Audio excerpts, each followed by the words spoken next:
turning cool already, and I was headed for Yucaipa in the Red Rock country. I'd planned to pick up a few wild ponies. Also, I'd have a chance to visit my old friend, Doc Cross. A howling dog started it all.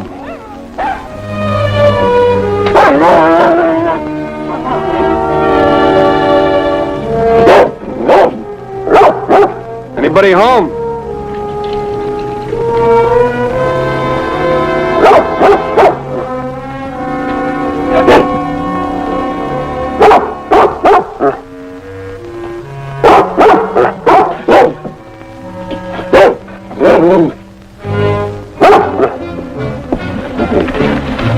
Oh, you're a nice fella. Yeah, you're a nice boy.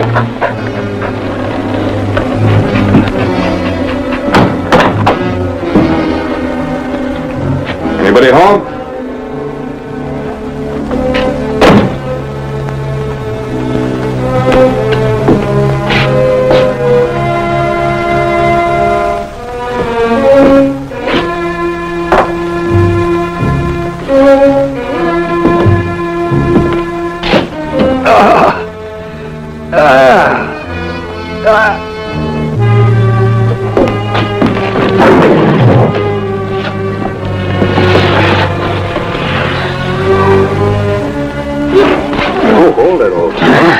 You got the wrong fella.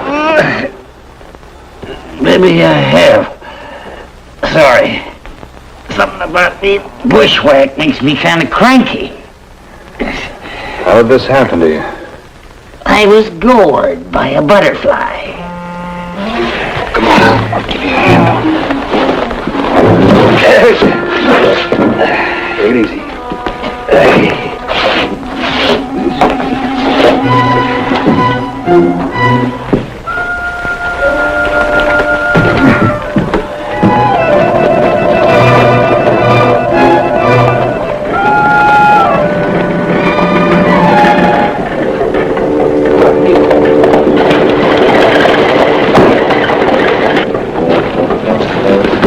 Hey, Doc, they racked up another one of your committee. Bring him in. Bring him right up here. Vint Bonner, am I glad to see you. Hi there, Doc. While you're socializing, the patient can bleed to death. The Cotton boys? Well, come on. Come on, look out. Take it easy. How'd it happen, Tom? My fault. They caught me napping. This is the 5th this week. What happened to the town of Harmony? It used to be a real peaceful place. That was before Gus Cotton moved in. He's a draw fighter. Used to ride with the Gibbons bunch out of Willow Fork. What's he doing here? I don't know. Maybe Tracer Gibbons is spreading out. All I know is he and his brother rode into town a couple of months ago. Doc, are you for me or against me? I'm sorry, Tom. Oh, what's Sheriff Davenport doing about it? George Davenport was killed last month, Vin. Oh, I'm sorry to hear that. Who's taking his place? Well, we haven't got anybody else yet. Oh, give me that probe over there, will you? It's the third one on the right. Now, hold it. That's it, Tom. That's one. That's the one. Thank you. We're electing the sheriff tomorrow, along with the mayor. Who's running? For sheriff, that is. Well, Ernie Schroeder, for one. Now, Tom, lie still if you can. You can yell, but lie still. And Gus's brother, Roy, is the other candidate. And anybody who is man enough to speak up for Ernie Schroeder gets this.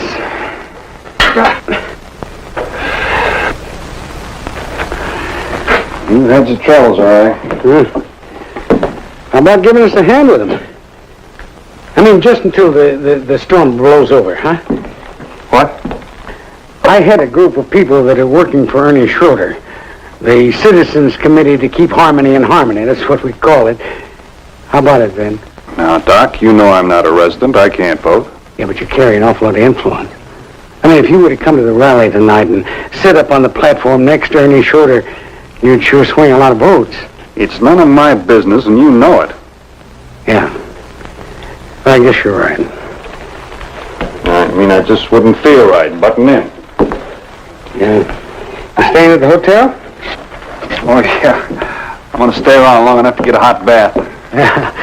Well, the rally's up at the town hall. It's at 7:30 then. Don't count on it. Well, you know best.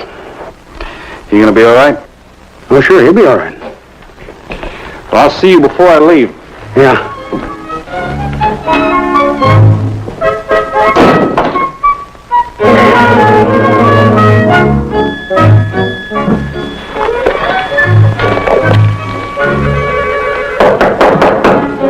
Come in.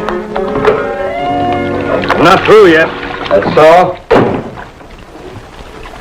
Oh, I thought you were the kid come for the tub. No, I ain't the kid come for the tub. I'm Roy Cotton. You heard of me? Yeah, your name has been popping up all day. What can I do for you? Well, I was just wondering if you're going to be around town for the election, Bonnie. You heard about the election? Yeah, that I have. Well, then you must have heard that folks are asking me to run for sheriff. Not that I'm anxious for the job, you understand, but, well, folks kind of figured it was my duty, so, well, I thought I'd oblige you. Well, look on the bright side of things. Maybe you won't be elected. No, Bonner. I'm going to be elected. Well, I can see it. A nice, personable fellow like you'd get a lot of votes.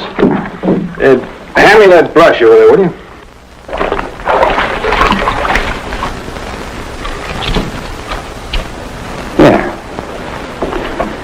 Yeah, I'll give you the brush.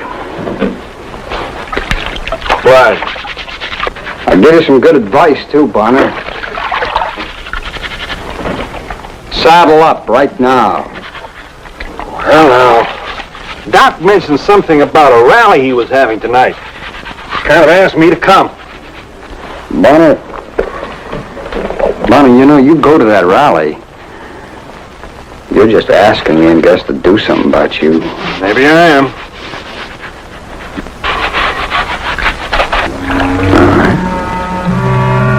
You had your warning.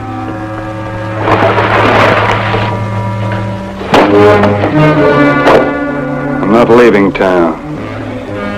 So if you want to do anything about it, you better do it now.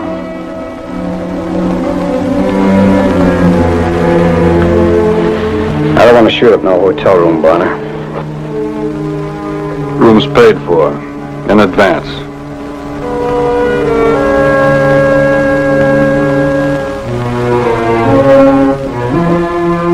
There's no rush. You just be out of town time sun goes down, Bonner.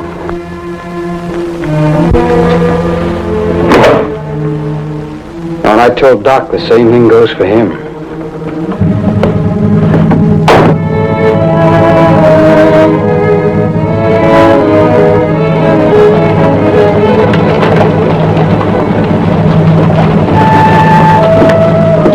Well, I guess nobody relishes the idea of being told what he can do and what he can't. But mostly I was concerned about Doc Cross.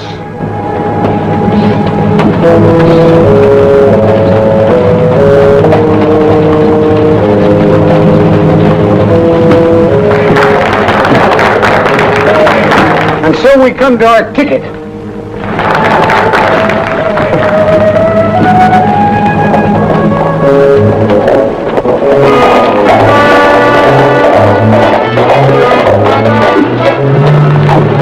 It didn't look like the Citizens Committee to Keep Harmony in Harmony was doing much good.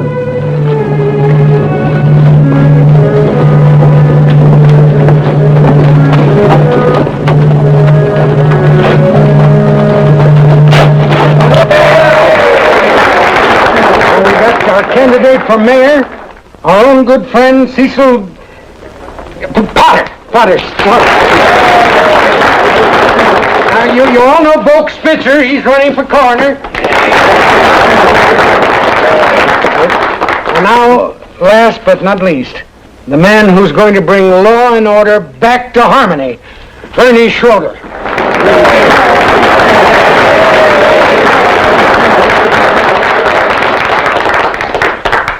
Well, I guess that's about all, folks.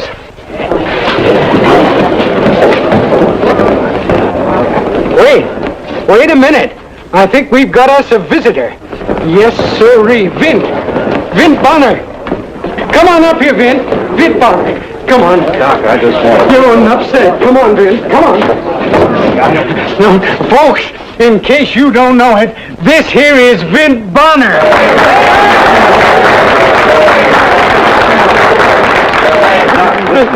No, now we got real work to do.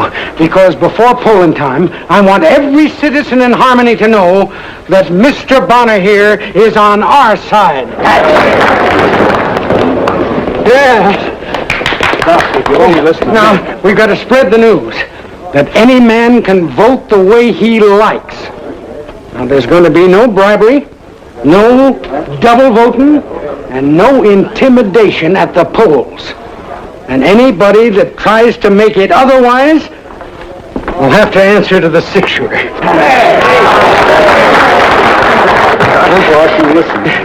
Now, look, we gotta organize to spread the word. Now, Amos, you take all the people west of Cedar Street. And, Kinney, you take the section down by the creek. And if they're asleep, wake them up. Now, I'll take the center of town, and all of you, just go on out and give the word. That's right. Go on. Oh, wait a minute. There's just one more thing. You tell everybody that Vint Bonner is going to be at the polls himself tomorrow, just to make real sure that this election is run honest and free. Goodbye. Doc, you listen to me. Oh, Vint, were you speaking to me? You know darn well I was. Oh, do you want something? Do you want some water, maybe? Huh? No, I don't want any water. It's very refreshing. Doc, I'm not going to have people going around saying I'm interfering with their election, so you just call them back and tell them that before it's too late. Oh, Ben, it's too late now. And I guess I better be running along, too, because I got a lot of people to talk to. All right. You go right ahead, but tomorrow morning you're going to look awful foolish because I'm not going to be there. I always reckoned you a man who set quite a store by his duty. I do. And I figure my duty right now is to mind my own business.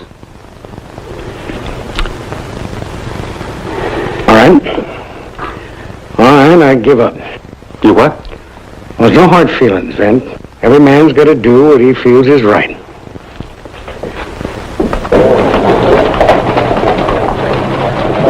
Hey, Doc, wait a minute.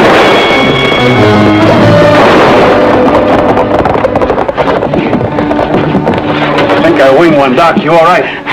Never better. By the way, the polls open at 7 o'clock. Why don't you let your conscience be your guide? Good night, man.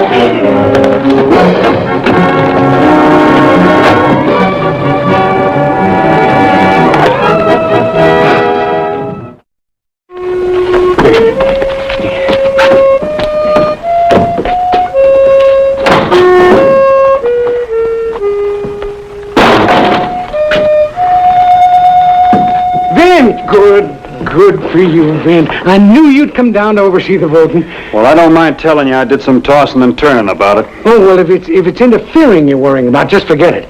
Because the town charter clearly states there should be a nonpartisan at the polls. I read up on it this morning. Well, Start her off, Doc. Yeah, all We've right. been eating these lists. Come on, Ryan. Oh, you sit right in this chair. looked like there was no way for me to wriggle out of it, so I sat me down and started checking off names.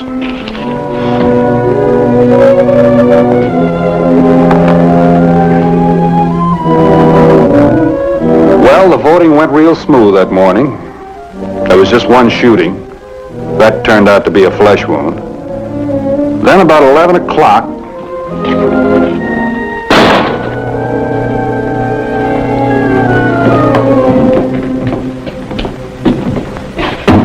Roy Cotton, you'd be Gus. That's right.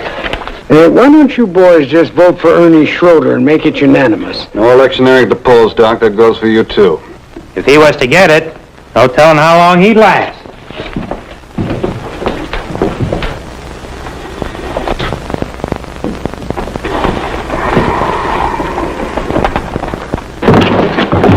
Gus.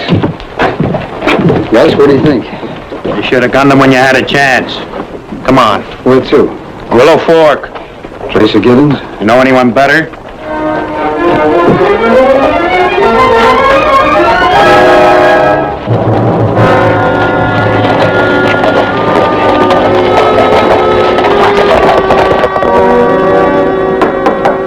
Come in. Well? Well, what? Who won the election? Oh, that. Well, it's so hard to say, Vince. Hard to say.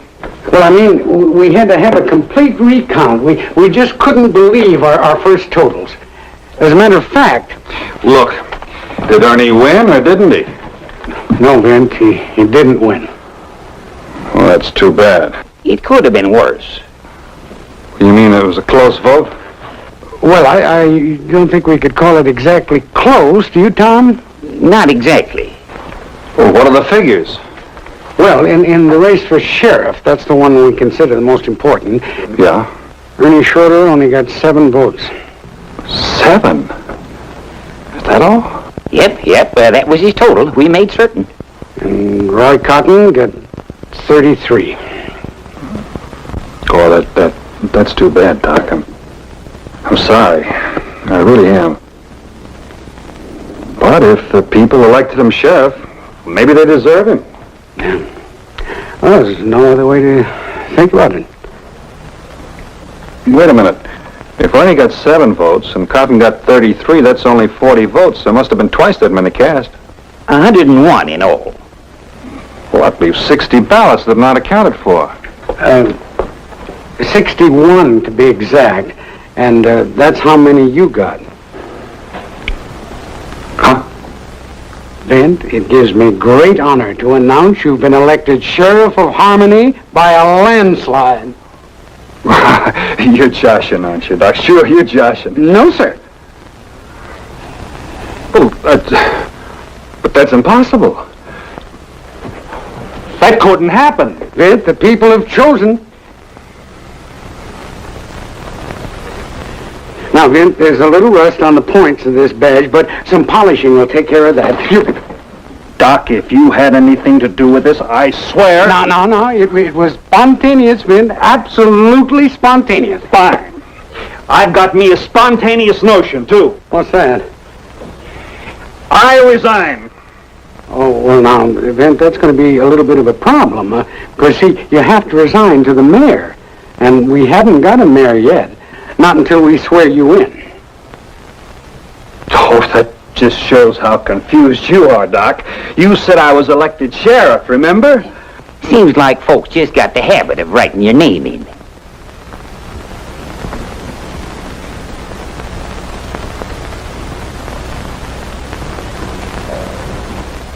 You mean they elected me mayor, too? By a 2-to-1 majority, Your Honor. You didn't do so well for coroner, though. Both Spitzer beat you out by 4 votes. Oh, Well, I wouldn't feel too badly about that then, because Boke's a very popular man, you know. And sure.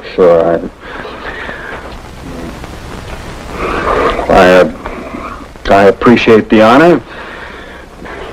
All those people voting for me. I really do. But I haven't the faintest idea of being sheriff or mayor. But the people have made their choice. They got stampeded, and I don't take it as much of a favor from you, Doc. Oh, now, Vince. Well, you can just have yourself another election. And you can elect yourself another mayor. And you can take that badge, and you can take it, and you... Doc, you better come quick. What's the matter? It's Ernie Schroeder. They gunned him down in front of the hotel. Who gunned him? The Cotton Brothers and Tracer Gibbons. Hurry up, Doc. He's hurt bad. Real bad.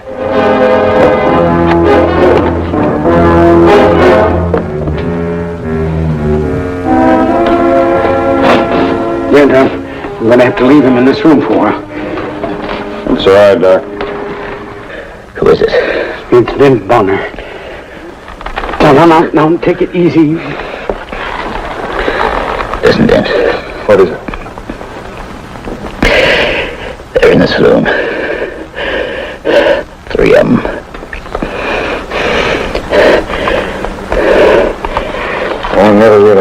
I'll be wearing one of these. Now, wait a minute, Vin. You were right. It's not your business. It's our problem. We got to solve it ourselves. Now, look, Doc. Minding your own business is a good thing. But there's such a thing as carrying it too far. Bent. Yeah. Gibbons is the fastest. Take him first. I'll remember that. Oh, wait a minute. I'll go with you. Don't take this wrongly, but you'd just be more for me to worry about.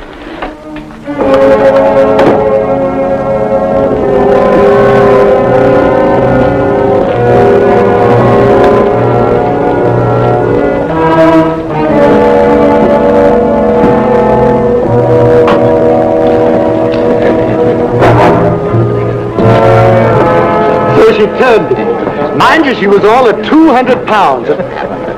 Sure.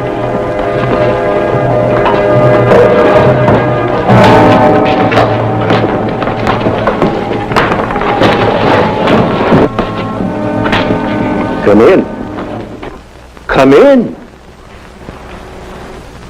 Friend of yours, Gus? I've seen him before. Well, step up to the bar. What's your pleasure?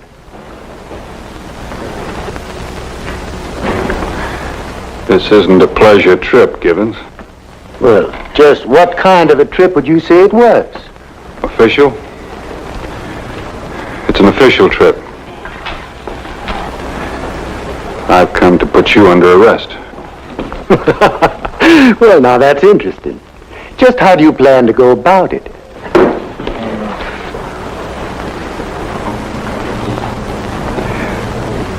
Well, it'd make it a lot easier if you just put your hands up and come along with me quietly. Well, it used to be even a lawman given. You wouldn't know an even break if you saw one, Gibbons. No sporting blood. Well, boys, looks like he's got it cold. Looks like we'll just...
Thanks a lot.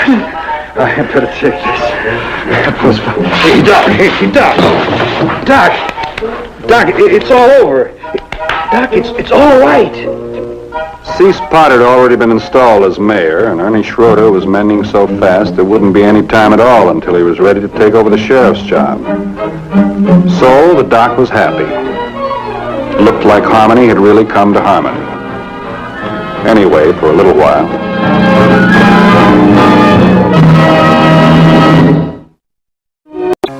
And the way Reverend Bloom looked at me every time he saw me made me sure I was. So... Well, Vince, what are you doing here in Easter Creek? Howdy, Sheriff. Well, I just thought I'd come...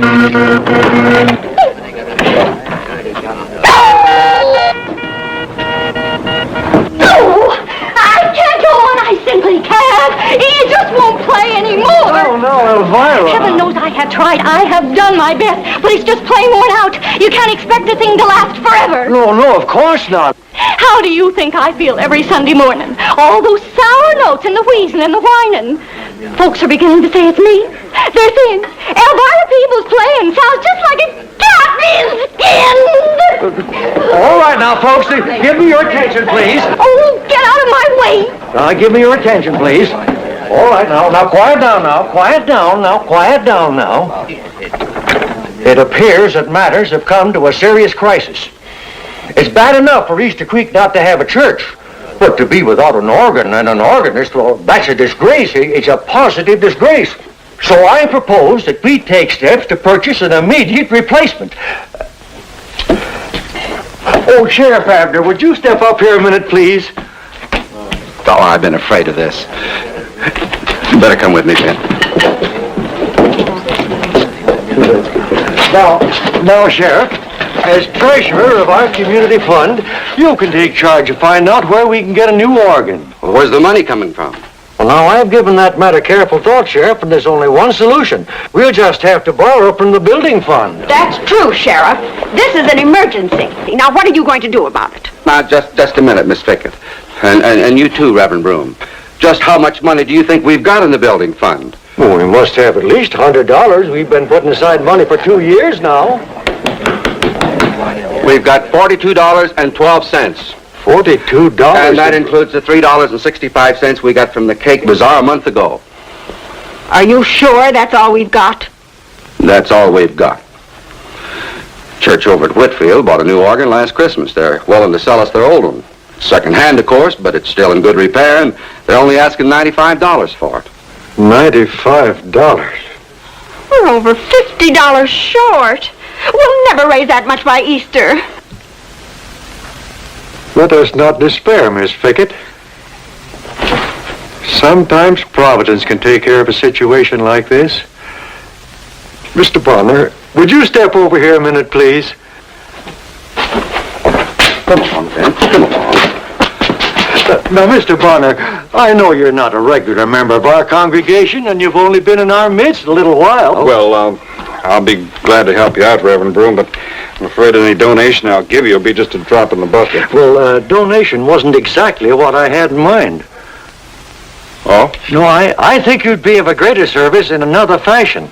Ladies and gentlemen, I propose that we appoint Vint Bonner, a committee of one, to take charge of the organ-raising fund. Wait a minute. Now, we all know Mr. Bonner is a man of strength and determination, and he inspires trust and confidence, and especially generosity. If anyone can do it, Vint's the man.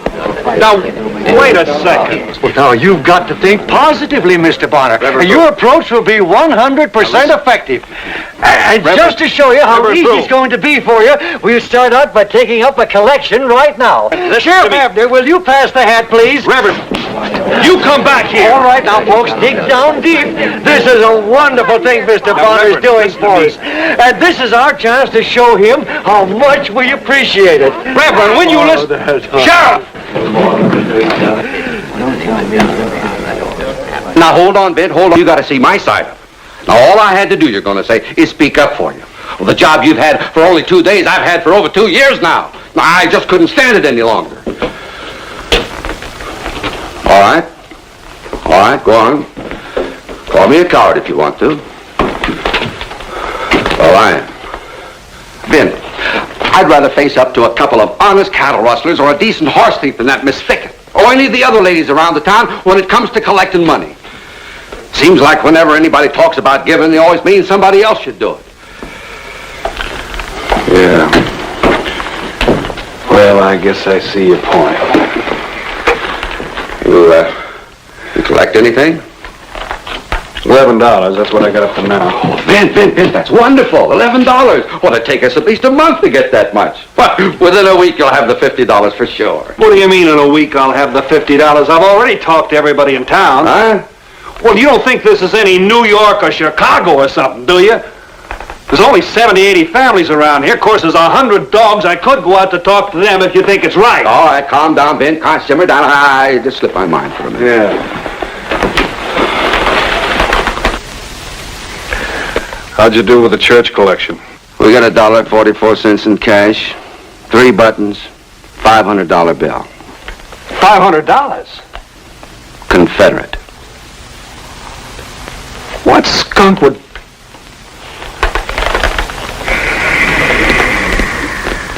This is one area I didn't bother with. They told me nobody's living up there. Up around Easter Creek on the north side. Oh, it's a good thing you didn't go up there, Ben. nobody does live up there, do they? Well, if there was, it would be nothing but a bunch of retired cattle rustlers, horse thieves, and worse. Mind you, I said if there was. You mean somebody does live up there? Oh, that's not what I said, Vint. You see, if I knew for certain that there were any outlaws living up near Easter Creek, it would be my duty to arrest them. I see. But if that Red-Eye Kirk ever comes anywhere near my town... Red-Eye Kirk? Don't tell me he's holed up there. That's not what I said, Vint. That's not what I said. Well, what in tarnation did you say? What I said was... what I mean is...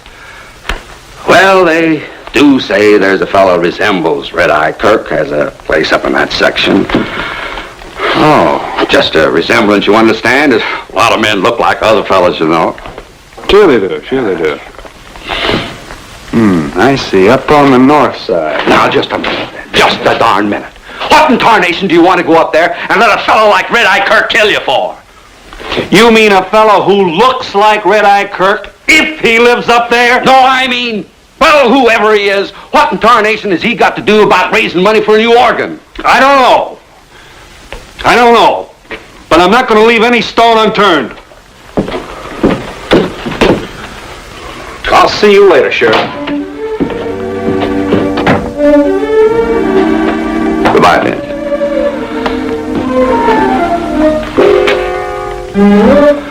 What the sheriff had said got my curiosity up. I'd already passed a few shacks. People weren't exactly sociable. They had something else in common, too. All the horses and cattle had the darndest assortment of brands I ever did see. Anybody home?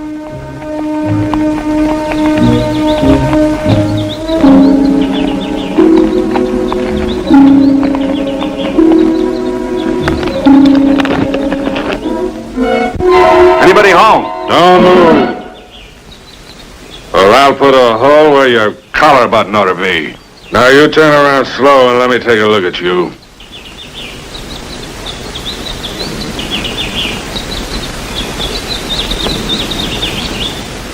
Now who are you and what do you want?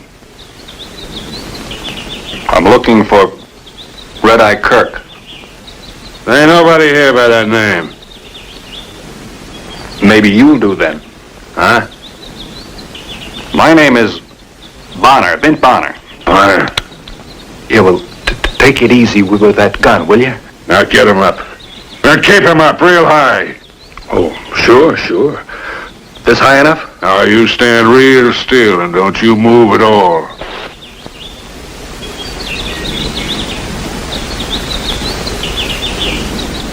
You really are Vint Bonner, ain't you? Huh? This gun of yours. Somebody told me about it once.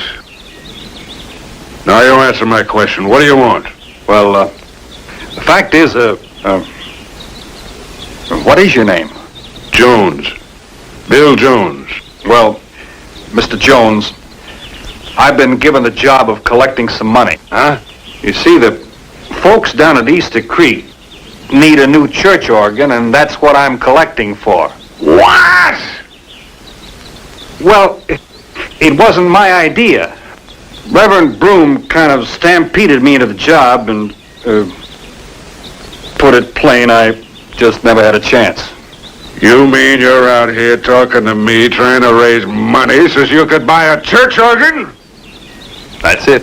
Why, I wouldn't give you 5 cents for every church organ west of the Mississippi River. Now, if you don't want a pound of lead in your carcass, you better skedaddle. But it wasn't your money I wanted. Huh? Oh, no, it wasn't that at all. Now, what the devil do you want? Well, you see, I've heard that you're a pretty influential citizen hereabouts, at least with some of the folks. And it seemed to me if I was to go moseying around alone, they wouldn't take too kindly to the idea of giving me a donation. They sure wouldn't. On the other hand, Mr. Red-Eye, Jones, I've heard that you're pretty good at collecting money. I mean, you look like a man that would be pretty good at collecting money. So, if you was to go along with me and we'd kind of team up. You mean you want me to go along with you? That's it. And help you to raise the money so you could buy a new church organ? They couldn't arrest you for it. They couldn't arrest me for it. Why, that's the doggonest notion anybody ever had. Me taking up a Sunday school collection. Think of the boys I could collect from. There's Jack Denton, Chavez, Wisconsin Billy. It'd be worth it just to see the look on their faces. How about it? Oh, you sure got a sense of humor, Bonner. You know something? This scheme of yours, I'm gonna take you up on it. And you know something? I sure hoped you would.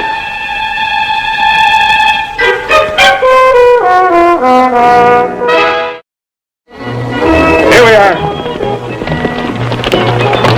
Denton! Come on out here, Denton! Who is it? It's me, Red-Eye! Who'd you think I was, little bug? Well, I reckon you knew who I was all along, didn't you, Bonner? Well, I make it a point never to argue with a man who's got a gun in my throat.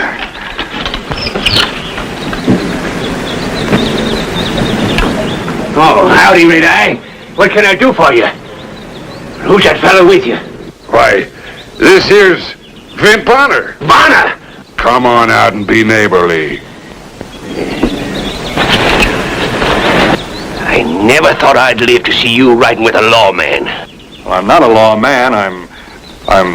Let's say I'm law-abiding. It's the same darn thing. Now, wait a minute and listen. Now, we got a little project.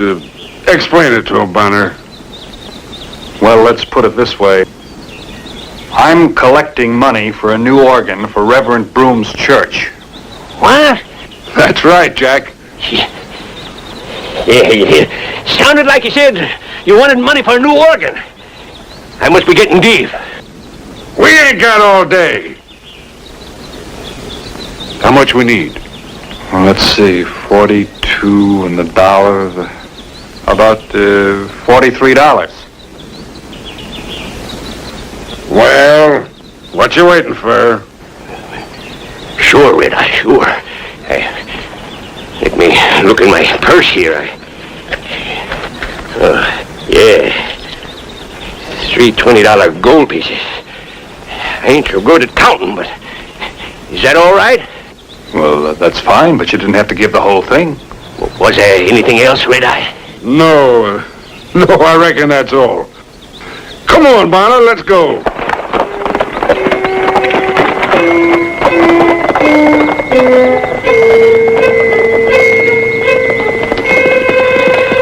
Hey, wait a minute. That fellow Denton, I've seen him someplace before. I've got it. The Silver Kid. Gee, I was just out of short pants, but I remember. He blew up the bank in Nogales and got away with $50,000 in new-minted $20 gold pieces. Why, that's foolish, Bonner. Why, the Silver Kid was shot down by a government agent 8 or 9 years ago. Oh, yeah, that's right. Why, he does look some like the Silver Kid. Sure are a lot of people around here who look like a lot of other people. I was with old Silver. Huh? We'll go down to Mike Morgan's place next. It's just down the road a piece. We don't have to. What are you talking about? Well, all I needed was $43.32, and I've got more than that here. The organ's all paid for. Well, there must be something else that preacher needs money for, ain't there? Well, they could use a new church. Of course, that's out of the question. Doggone it, Bonner. I was just beginning to enjoy myself. Besides, it wouldn't be fair to the rest of the boys if Silver, Denton, was the only one that had the chance to do any contributing. Why, the least we could do is stop at the Morgan place. It's just down the road a piece. I ain't never had a chance of doing any collecting of money before. Legal-like. Red-Eye? I'm with you. Now look here, Red-Eye. It's taken me nigh on to 30 years to steal enough money. I mean, save up enough money so Amy and I wouldn't have nothing to worry about. Now, if you think... Will you shut your big mouth, Mike Morgan, and give this here Mr. Bonner some money for his church? Yeah, but Amy, honey, I already give him $20. Now, that should be enough. You old skinflint. You've got more money buried under the floor of that cabin than you and me'll ever live to spend. $20. Now, honey...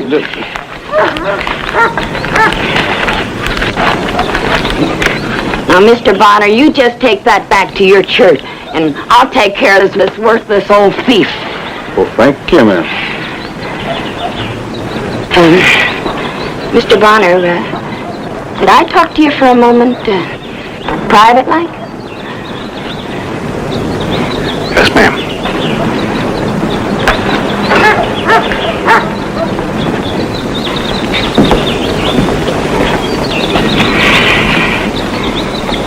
Mr. Bonner, I've always had a hankering to... Well, I mean, I know it's asking a lot, but... do you think them people in Easter Creek would let us come to church once in a while? Well, I don't know. I know Mike ain't nothing but a heathen, but I ain't much better for loving him. And love him I do since I was 18. And if there's one chance of getting him through them pearly gates, I sure don't want to miss it. Well, Mrs. Morgan, I could talk to... There's a lot of good in Mike in spite of his... Well, you know.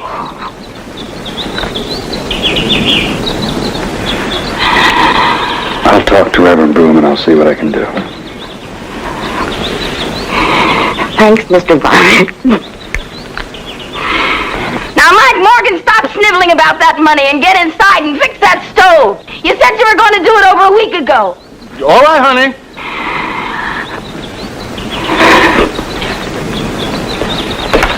All right, Amy. Yeah, I'll fix the stove now.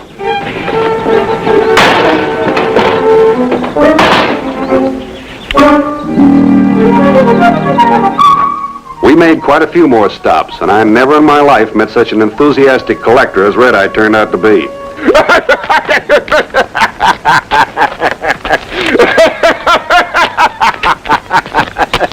I can't stop thinking about the look on Pete Miller's face when we told him what we was collecting for.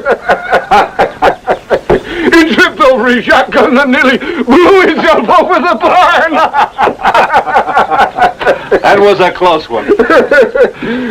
Doggone it, it's too bad Wisconsin Billy wasn't home, or he'd have been fit to be tied. Well, I must have more than $1,000 here. More than I ever expected to collect. And I can't thank you enough. Oh, that's all right, Vint. Think nothing of it.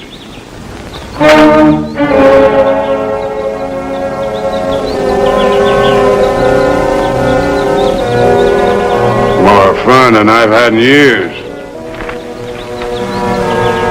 If you come back tomorrow, maybe we can get Billy yet.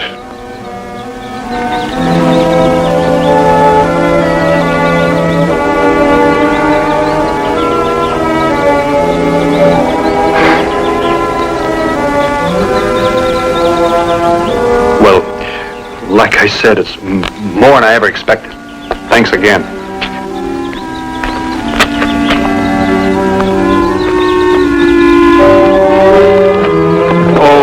Vint, if you ever do any more collecting, call on me, will you?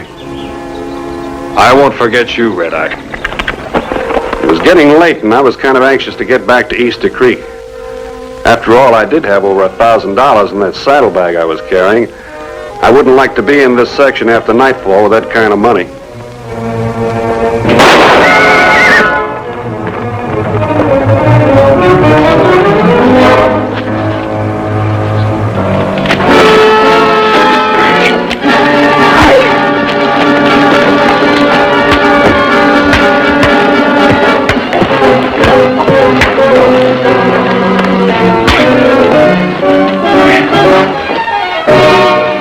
Bushwhack me, huh? No, I'm just trying to get your attention. Well, you got my attention. Now, what do you want? Well, Den said that Red Eye wants... Red Eye? Yeah, he said that you were taking up a collection. Taking up a collection? Your name wouldn't be Wisconsin Billy, would it? Oh, I don't want to admit to a name like that, but if you'll just let my arm go, I'll give you some money for your collection.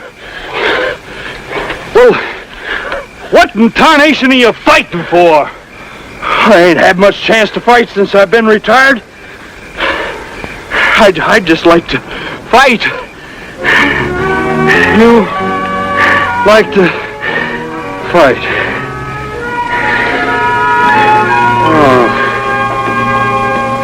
Mr. Bonner. What? Mr. Bonner, you mustn't think me ungrateful, but I'm afraid we can't accept this money. Why not? Well, you see, Sheriff Abner told me where you got it. Oh, blabbermouth. Now, mind you, I don't have any objections myself.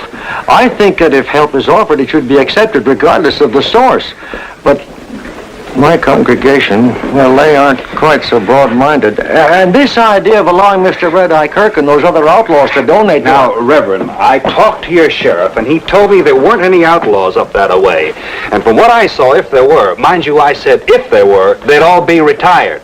Well, yes, but we don't like to think of our town as a haven. And the sheriff also said if there are any outlaws up there, he'd have to do something about it, and you haven't had any trouble in Easter Creek for some time, have you? Well, no, but everybody knows it. It's common knowledge. And that story about Red-Eye Kirk helping me collect the money, that could be mistaken.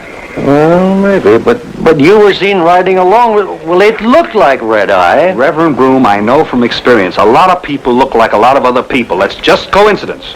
Coincidence? Sure.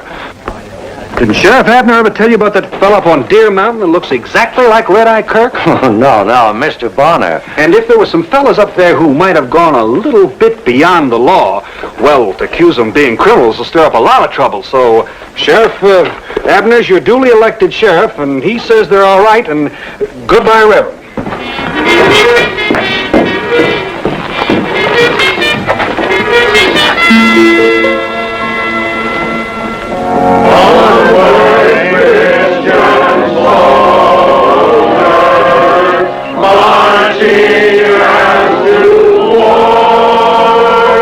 Well, I guess there was a little argument about whether or not to accept the money. But the sheriff and the reverend finally convinced folks they didn't have any right to turn it down. So the following Sunday, which happened to be Easter Sunday, the congregation had a new organ. I want you to know that that service was real well attended. Marching as to war with the cross of Jesus going on before Christ our royal master lead against the foe forward into battle see his banners go. Time was when the land around Clay City was known as gold country, with thick, rich veins of the yellow stuff in the surrounding hills. Now all the gold was long since gone, except for that which remained in men's dreams. I thought I heard a cry, long ways off. Could have been an animal. Then it could have been something else. We ain't got time for any more of that. Can you think of a better way to make him talk? Yeah.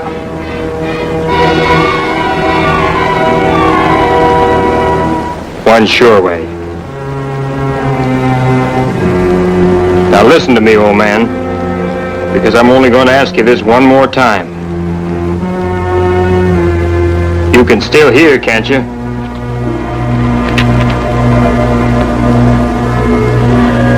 I can still hear.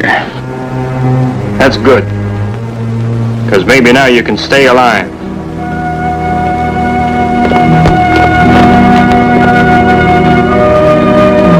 Now for the last time, where'd you find that gold? You'll have to kill me first. Any way you like it, old man.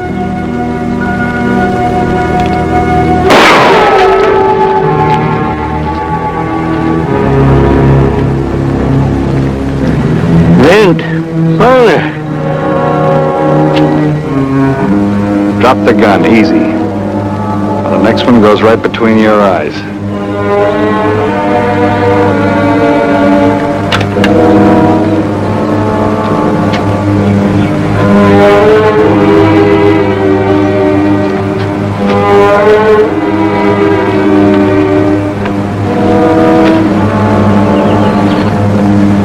You're Hiram Grover, aren't you? That's me. What are they trying to do, kill you? Take more than the likes of them to hurt an old desert rattler.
Now let him go. All right, what are you waiting for? Go ahead, shoot. Don't do it, Len. Now you drop that gun or I'll break this man's arm. Do as he says, Len. Or do you want to kill your old brother? He calls your brother. That's the only thing that's keeping you alive. I'll make you a deal, mister. Name it. Let him go. I won't use this. Otherwise, I'll kill you both. Drop the gun first. Do it, Len.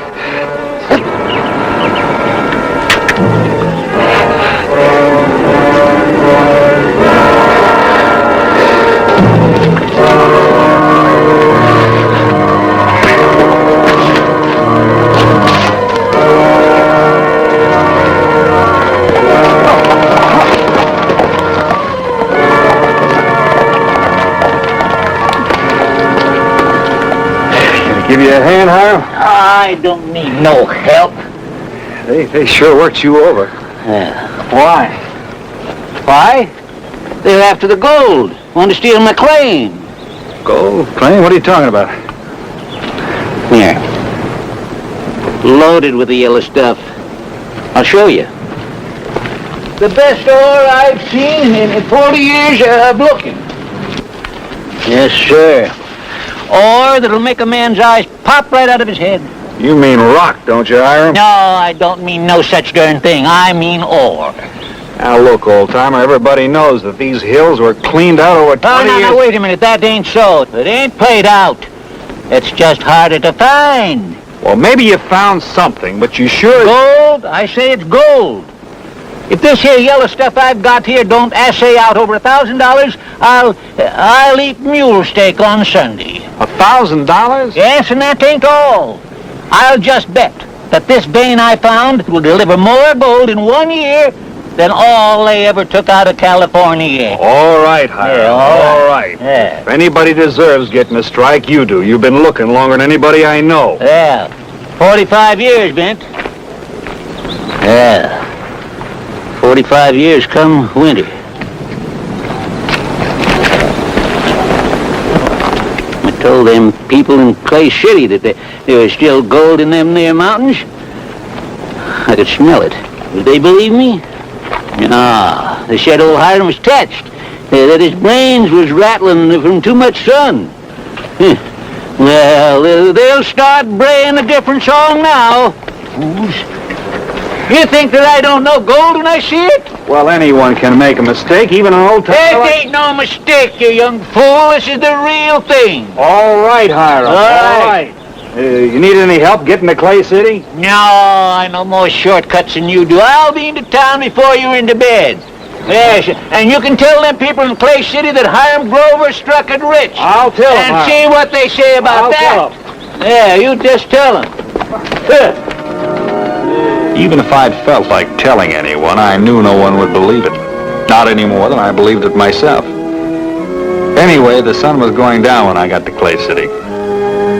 It was coming on Saturday night, but after roundup time at the Circle G, all I was thinking about was a feed for Scar and myself and 10 good hours of sleep between clean, cool sheets. Who is it? Hiram Grover, I gotta talk to you. It's important. Oh. Come on in, Hiram. Vint, if the whole world isn't chock full of sidewinders, horn toads, and rattlesnakes. No, wait, just a minute. What's the matter? Oh, Enos Wilson is what's the matter? You mean that man that runs the assay office? Yeah, he couldn't tell a gold nugget from a tea kettle. Well, what you mean? He told you that the stuff you brought in isn't any good, is that it? No, that's the trouble. He didn't say nothing one way or the other. Well, then, what are you ranting around about? You see, by the time I got the burros back into town, it was most 7 o'clock, and Enoch was closing up the assay office. And it's a very good time for closing. And speaking of closing, Hiram... I left them 3 sacks of gold with him and told him I wanted a report as soon as possible, and you know what he told me? Said I couldn't get a report till Monday. Well, isn't that natural, tomorrow being Sunday? Yeah, that's the same excuse he tried to hand me, the lying skunk. Hiram, in case you don't know it, Sunday has a habit of coming after Saturday. Vint, would you listen to me? Hiram, everybody's been listening to you for years. All the times you've claimed to have struck it rich. If once, just once, you weren't convinced that this was it. But, Vint, this is it. Oh, Hiram, not again. Not again. No, it's gold. It's gold, I tell you, Vint. Hiram, all right. If it's gold, couldn't you wait till Monday? I can wait. I've waited for 40 years. But what I don't like is a pack of lies being told. By the little fellow at the assay. Yeah. I left my gold with him. Had no choice. Got me a bowl of beef stew at O'Brien's, and then I come back to see about the burros. So I peeked in the window, and there was Enoch sitting at the counter testing my 3 sacks of gold. All right, so he was testing your gold. That doesn't prove anything. Oh, don't you see, Vint? He's fixing to take my gold for himself. As soon as he finds out how valuable it is, he'll do some substituting, and I'll wind up with 3 sacks of plain rock when I come in to see him on Monday. Look, if you're so upset about this, why don't you go to him? Ask him straight out. He's probably got a simple enough explanation. Well, I'm going to, and that's why I want you to go along. Go off? Vint, I need help. I ain't as young as I used to be, and you know what this strike means to me. Now, you don't want to see somebody swindle me out of it, do you? No, Hiram. Well, all right. Come on, we ain't got all night. Well, give me a chance to get on some clothes. Howdy, Enoch. There they are. Them's my sacks. Well, surely your sacks, Hiram. You see, he ain't even denying it. You've gone out of your mind, or... I'll ask the questions, and you'll do the answering from now on, Enoch. And you better not lie in front of Vint Bonner here, either. Mm-hmm. Yeah. I thought you said that you couldn't assay this ore until Monday. Well, what if I did? It appears like you sort of changed your mind on it. Vid, would you know what's the matter with him? Well, yes, I've got a fair idea. There ain't nothing the matter with me. I can still take care of any skunk that tries to cheat me out of my gold. What? Who you calling a skunk? You. And if you ask me, it sure fits. Why, you dried up little donkey butcher, I can know you were... Now, wait a minute! Before one of you old fighting cocks throws your back out of place. He can't talk to me that way. I'll talk to you any way I like. No, you can't, Hiram. Not unless you can prove what you're talking about. Proof? Why, if I was trying to cheat him, would I have sent word for him to come by and pick up his assay report tomorrow morning? You sent word? Ask Mike O'Brien, you old horsehead. Went by the cafe myself looking for you. You'd already left. So I told him if he saw you to give you the message. You told Mike? Well, Hiram, Well, doggone it, Bent, how was I to know?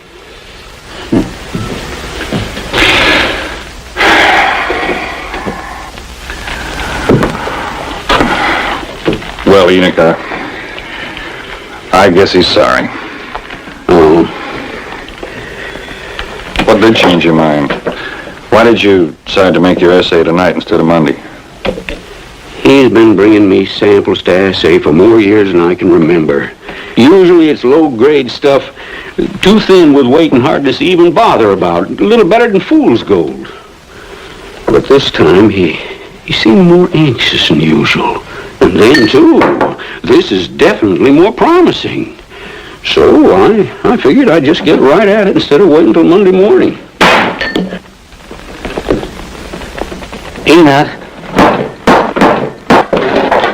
What do you want, you old fool? Enoch, what is it? Is it gold, Enoch? Is it gold? You think he might have stumbled onto something? I can't say positively yet. I still got to make a couple of tests. But it looks like maybe it's gold. Gold! I found it! I found gold! Yippee! I found gold! Yippee! I found gold! I found it! Evening, gentlemen. Who are you? Never mind. Grab some air. All three of you. I see here, You too, old man. I guess you didn't expect to see us again. I just start reaching. I guess this time there'll be no problem killing you. You run this place? Well, I do the assaying. And open the safe. Well, there really ain't nothing. Never mind, Stolen. Get it open. That was real nice, lugging this in for us. You leave that alone, you hear? Take it easy, Grandpop. Feels real heavy. That all belongs to me. You got no right to it. I guess you just don't hear good. I said take it easy. I spent most of my life looking for that gold, and I... You leave it!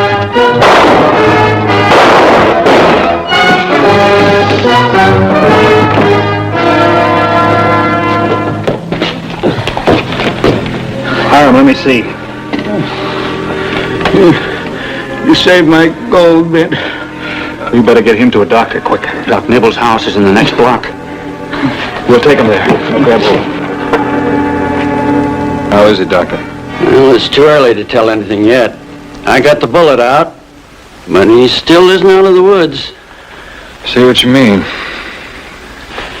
For a man his age to lose all that blood, it's a very serious thing. Sure. I understand you got the thieves, both of them. You sure did, Doc. What are his chances, do you think, Doctor? He's an old man. I've seen fellows a whole lot younger than... Yeah. Say, you better get yourself some rest. Well, I thought maybe we could, Nothing you can do here. Not a chance of him coming to before morning. Come on, Bent. Doc will take care of him. All right, I'll see you in the morning, Doctor.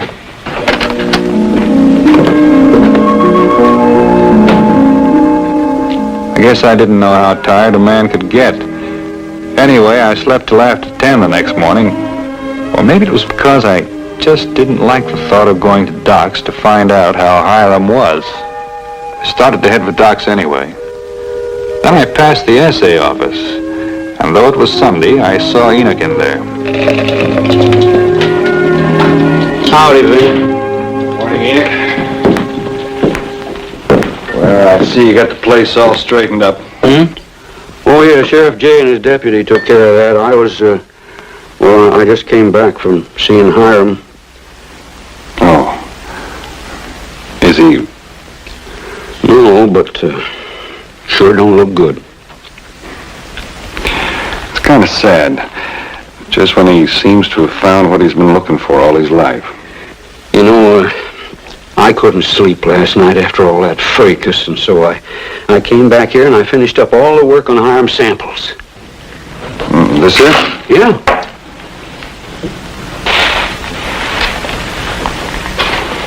looks real rich. Oh, it's the real thing, all right, no doubt about it.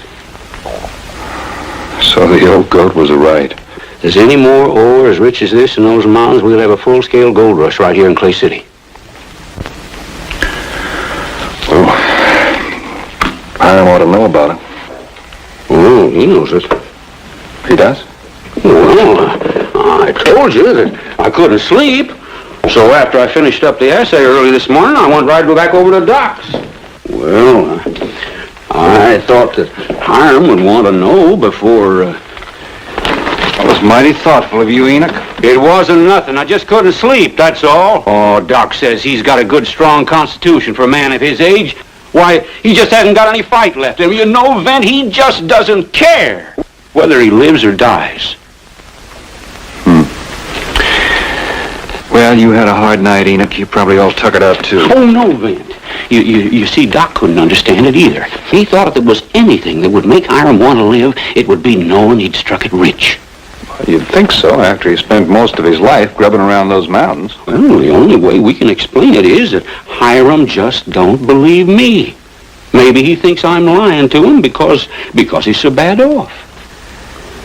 Well, he did say he never got an honest essay. So we thought, the Doc and me, we thought that maybe if he heard it from you. Yeah, maybe you're right. You know, Enoch, if I ever need a Philadelphia lawyer, I'm going to call on you. Well, Hiram, how's it going? Fair, Vent, fair, considering. Well, the doctor says you're going to be real well real soon. Yeah, he told me.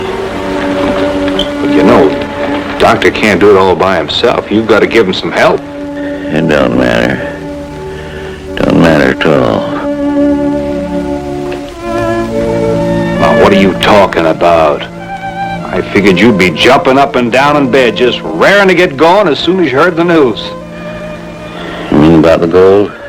Yeah, Enoch here says he told you. Biggest strike ever made around Clay City. Yeah, he told me. You believe him, don't you? Yeah, I believe him.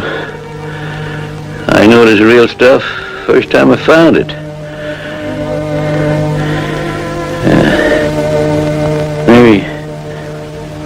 Maybe that was the sign.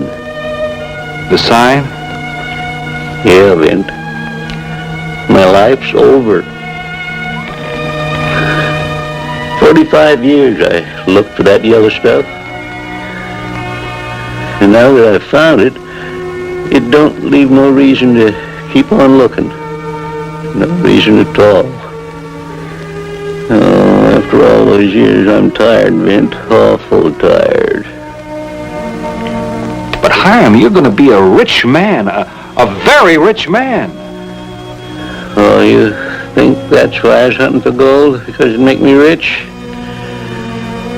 Well, when I was younger, maybe that was the reason. But lately, in the last few years, I wanted to prove it to folks that I knew what I was talking about, that Hiram Grover wasn't touched in the head like they said. But Hiram, you know better than to believe anything that people say about you. So, it won't be so hard to die. It won't be hard at all. I got done what I set out to do. I guess maybe I'm luckier than most men get to be. Well, that's one way to look at it. Yeah. It just goes to show, Vent, that things turn out for the best. Yeah, sure.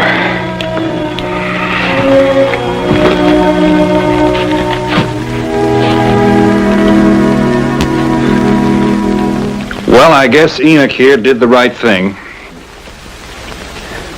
What's that? Oh, nothing. You get some rest. Now, just a minute, Vent Bonner. What'd you start to tell me about Enoch Wilson doing something? Now, finish it up, what you're going to tell me. Go on. Hiram, I don't want to get you upset, so you just get some rest. Great jumping Jehoshaphat. Don't you worry none about me getting upset. I can take care of myself. Now, what was it you're going to tell me? Well, Hiram, you were so weak and so feeble, you can hardly blame Enoch here for feeling sorry for you. Feeling sorry for me? Enoch Wilson feeling sorry for me? Well, anyway, I guess that's the reason he felt he had to tell you that... You don't mean he was lying to me? That ore that I brought in wasn't full of gold? No, I didn't say that. Great balls of fire.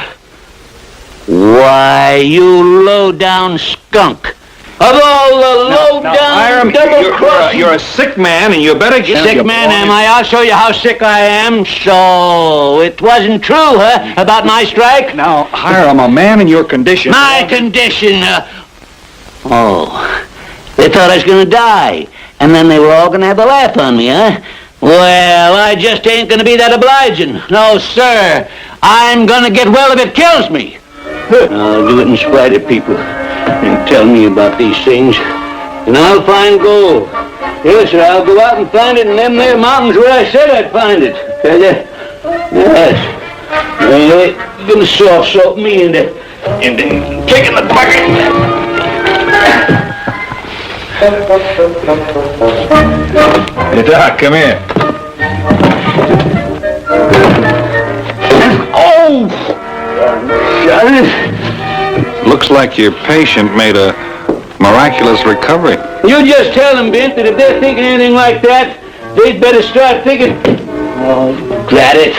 They'd better start thinking different. Well, sir, by the time Hiram got well and found out he was responsible for a genuine gold rush, there just wasn't much he could do about it.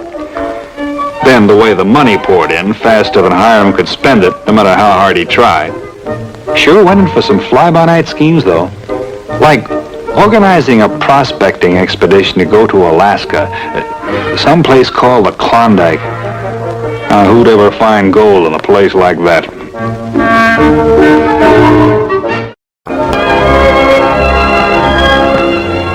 I was coming back from the spring roundup at the Long T.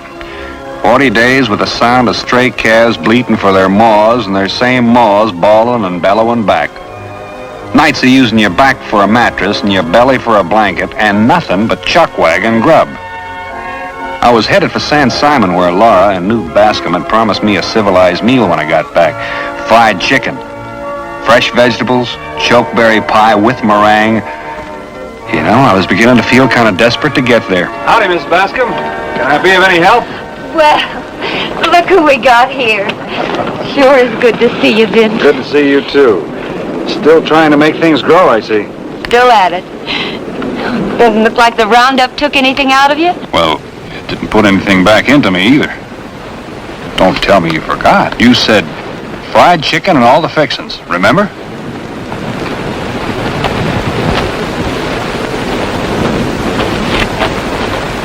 Something wrong, Mrs. Bascom? You're always welcome at our table, Vin. You know that. But I'm afraid the change that's come over Newt wouldn't make it very pleasant for you. Change?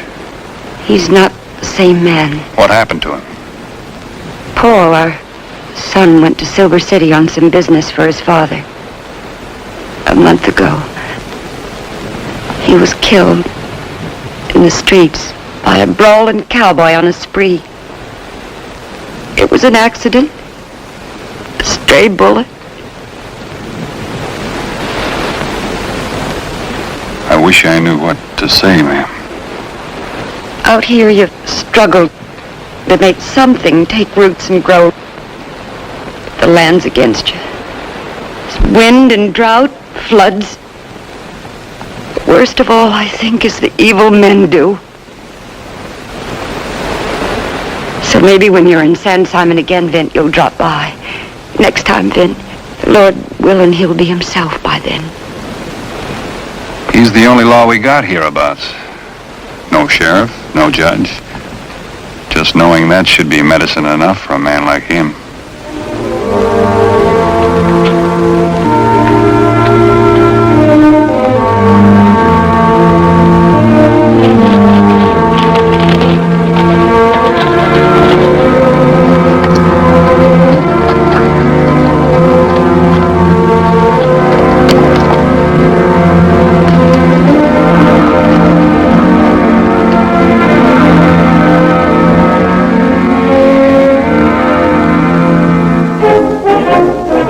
only place in town that served food, if you could call it that, was the Lucky Dollar Saloon.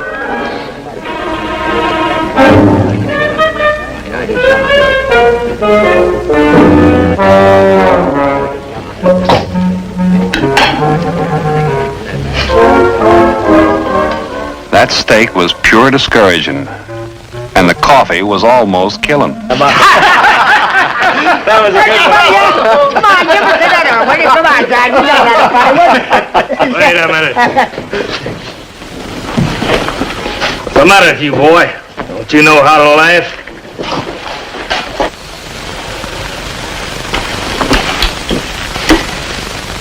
I wasn't minding you, mister.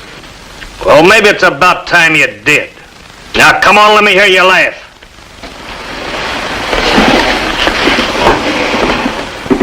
Brother Todd's talking to you, Sonny. When one of us cottermans pays a compliment like that, folks always shows proper respect. Go on, Todd, make him laugh. Let's hear him laugh. I'm waiting, boy. Come on now, let me hear you laugh.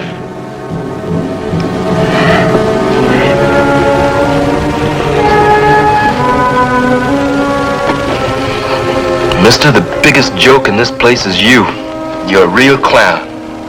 And running you a close second is them two comical brothers of yours. I could just busy my sides laughing at all of you.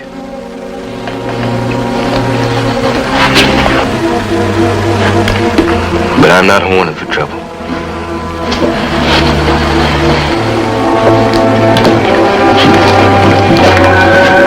I'll show you who's a clown.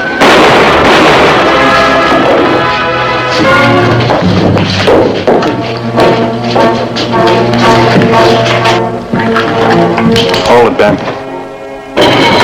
You stay out of this, Bonner. Ben, Todd's dead. Hand me the gun, real easy.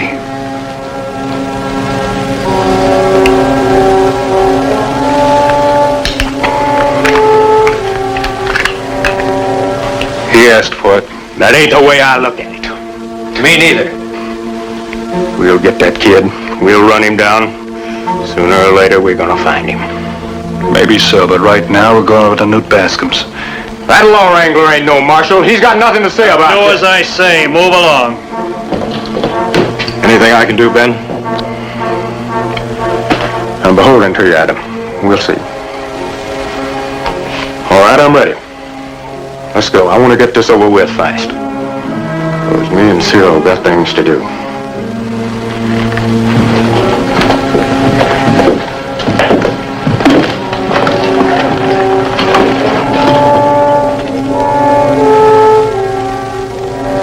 What'd you expect me to do, Vint? You know there's no such thing as law in San Simon. Haven't you let your thinking get a little bit twisted, Mr. Bascom? Just stating a fact. That's a fact you never accepted before. You've always tried to point the way till the law did come. I was a fool. You're wasting my time. Even in towns where they've got a marshal or a sheriff, the law's a mockery. Didn't keep my boy from being shot down. Never brought his killer to justice. All this talk's letting that kid get a big jump on us. We're forming a posse and going after that boy. You hear, Ben? Yeah, that's fine with me. I just want to get near him, that's all. We'll leave from the Lucky Dollar.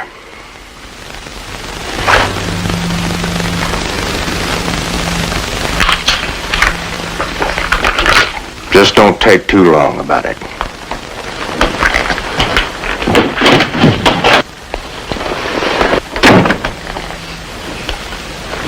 You'll excuse me. Newt, maybe a little time before I get back. Get back? What are you saying? Look, Ben and Cyril Cotterman don't mean to take that boy alive. Somebody should be there to stand for the law, whether he wears a badge or not.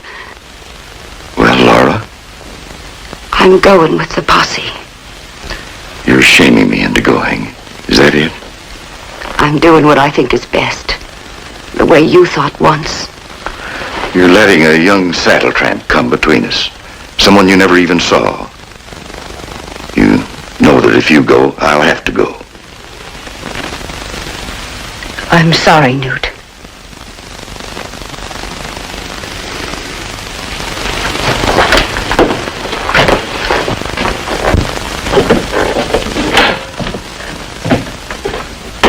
I want to thank you, Vin, for bringing Ben Cotterman over here. You didn't have to mix in. This isn't your town. It's not going to be any cinch bringing that boy back. He'll head for the Vaca Negras. It'll be tough going. I've got to do it, Vin. For his sake. I'm praying it'll make him see things right again.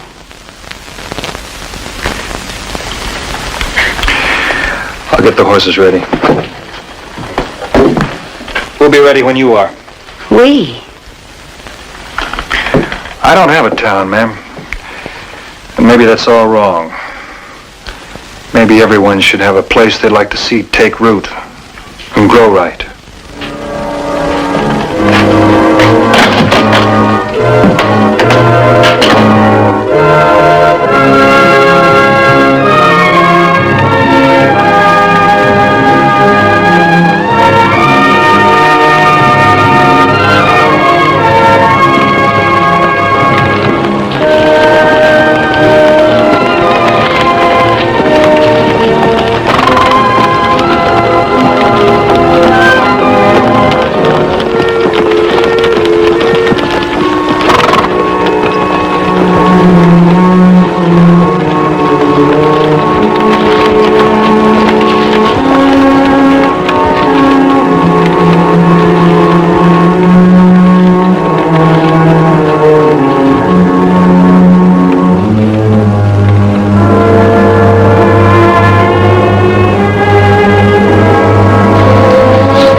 Stop trying to cover his trail, counting on making the Vaca Negras and losing himself.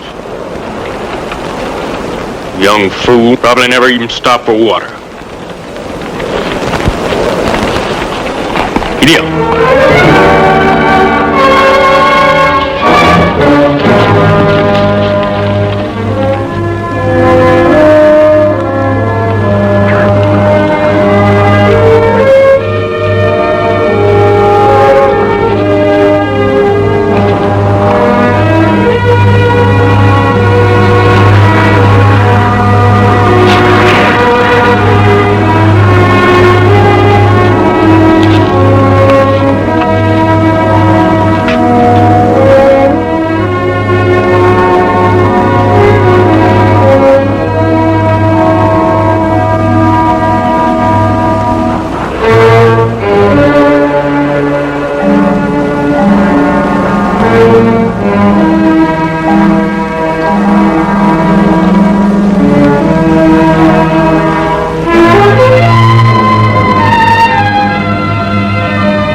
About 19, young drifter, you know the kind.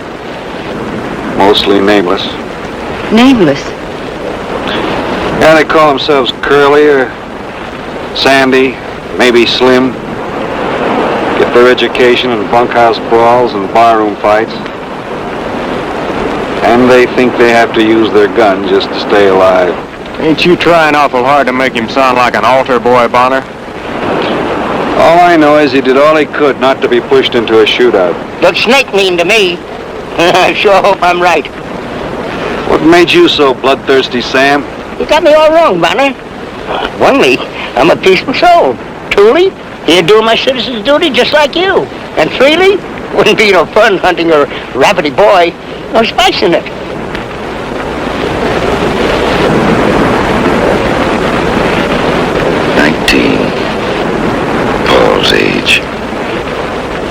try to get some sleep, Newt.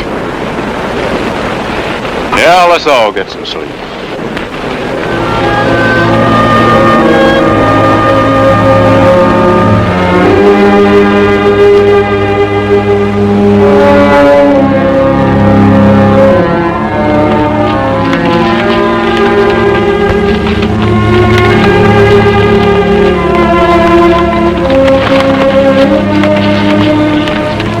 Third day in the saddle. About the only riding I'd ever seen her do before was in a buckboard. I wondered what kept her going.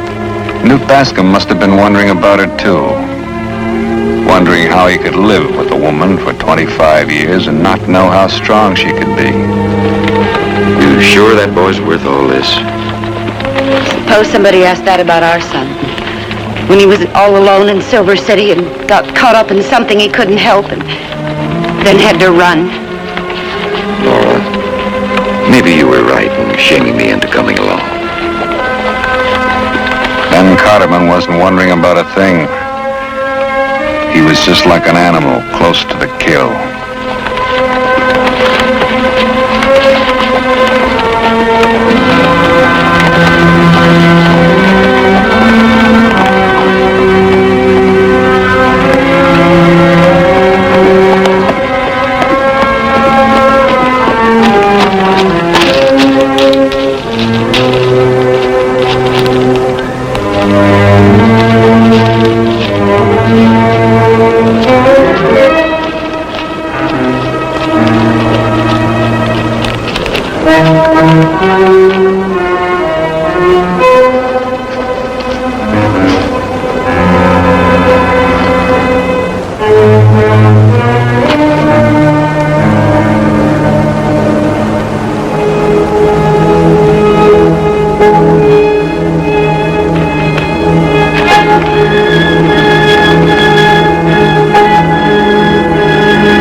Riding you into the ground.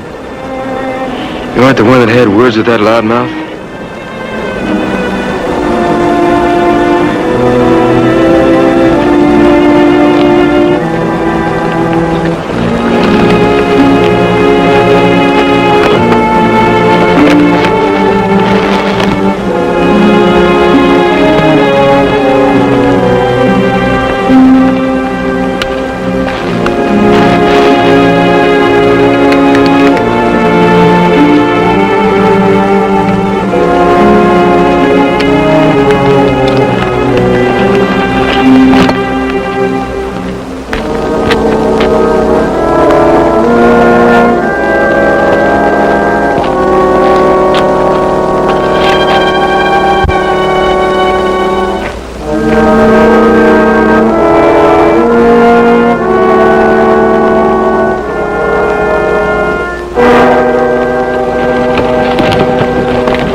He ain't got a chance now.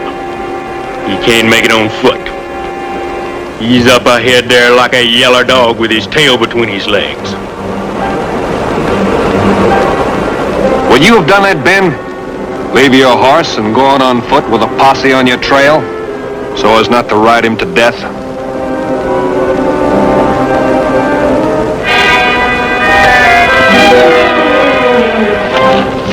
Let's go.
He's forted up so no one can get behind him. That boy sure can shoot. It ain't going to be easy. As long as he thinks he's going to be lynched, there's going to be more bloodshed. Then what are you going to do?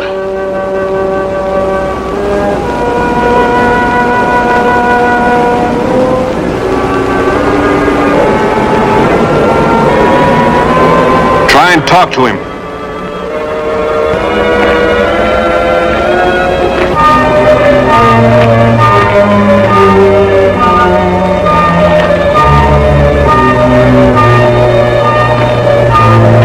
That's far enough, mister. I want to talk to you, son. Go ahead and make it quick. I can promise you a fair trial with the judge from Tucson. You ain't no marshal. What's it to you? There's two fine people down there that would like to see things done the right way, the lawful way. I like the way you handle yourself back at the Silver Dollar. And I like the way you went off alone in the desert, gave your horse a chance. Well, that's the way it is. I'm sticking it out. All right, if that's the way you want it. But remember, you're either on the side of the law or you're all by your lonesome. I had a feeling you understood that. Wait. Yeah? You and the ones that want to go on back to San Simon. Just leave me a horse. You can pick mine up on the way back. I'll be along. Have I got your word on that? On my word, if I'm still alive. You know as well as I do that them Cottomans ain't gonna budge.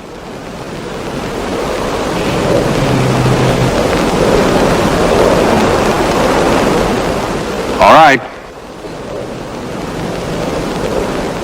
See you later.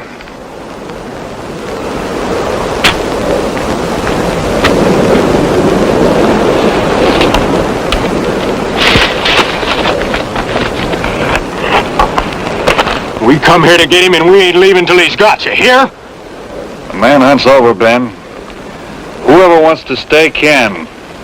I'm taking the kid's word. That's what you think, Vint. That's what I think. Well, I didn't take him. Low-crawling dirt, all of you.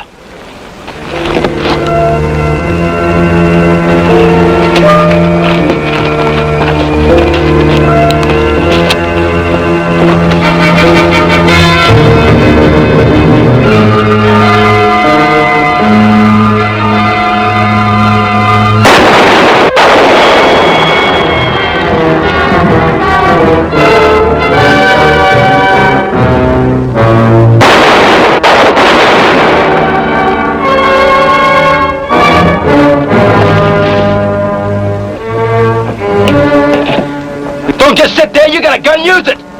You've been prodding me, mister. You and your brothers have been prodding me too far. Now go ahead and shoot! Please don't shoot me. Don't shoot me. You handled yourself real good. You don't keep your word very good, Mr. Bonner. I thought you might need help. See, I was wrong. Jason here's gonna need to be put up someplace while you're waiting for that circuit judge from Tucson. After all, you haven't even got a jail. We've got a place in our house. It needs filling. Yes. Town's not bad. Sometimes things happen, that's all. Guess I just couldn't sit around and watch another innocent boy get killed. Is that all right with you, ma'am? I'd like that real well.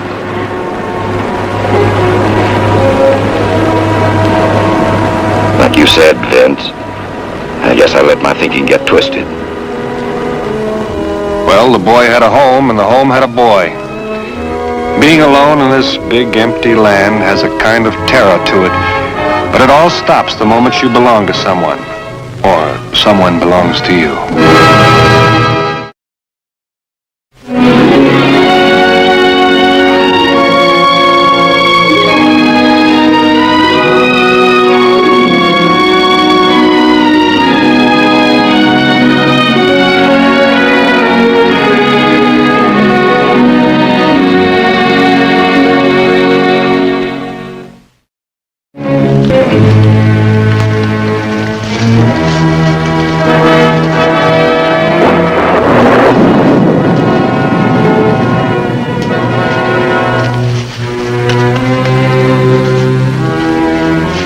Out in the Malpais, the Badlands, you have to take a man on faith.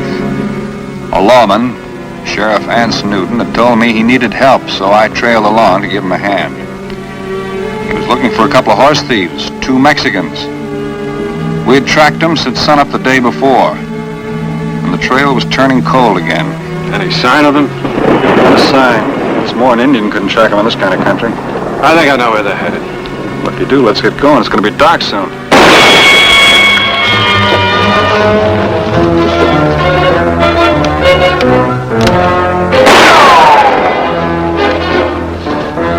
Firing high.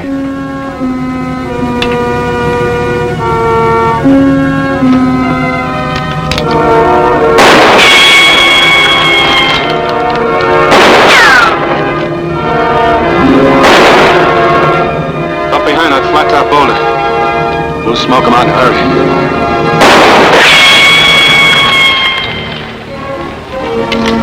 Something funny about this. He's still firing high. He's not even trying to hit us.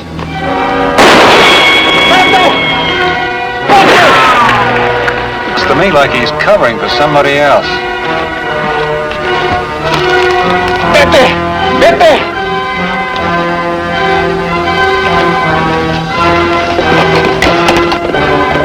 There he goes.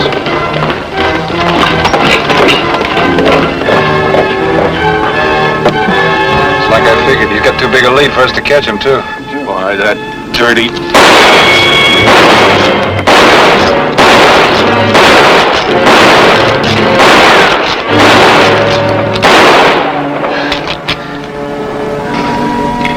What was that, target practice? Señores, for the love of God, señores, do not shoot! Anyway, we cornered the other one. I give myself up. Please listen to me. We're listening! Talk! My horse is played out. I cannot go on. I surrender myself. Throw your gun out. Thank you, señor. Thank you.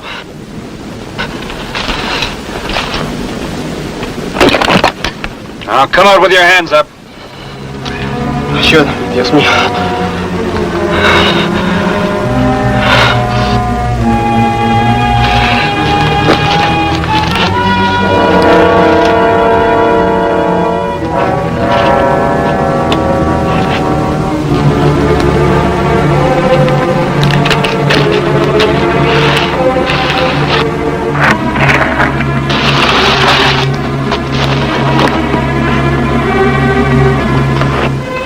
Come a little closer, boy.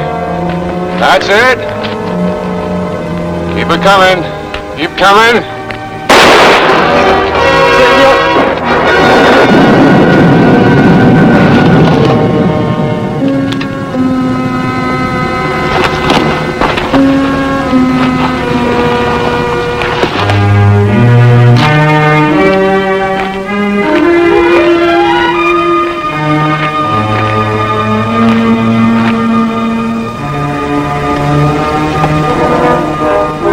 Shoot him for? He was coming in, I told him. Yeah, you can't trust any of them, not even a dead one. Anyhow, it's the other one I want. Newton, what kind of a sheriff are you? I do my job, that's all. What's wrong, Bonner? Country too tough for you? Maybe you'd just like to turn in your deputy badge and quit. I won't need your help anymore anyway.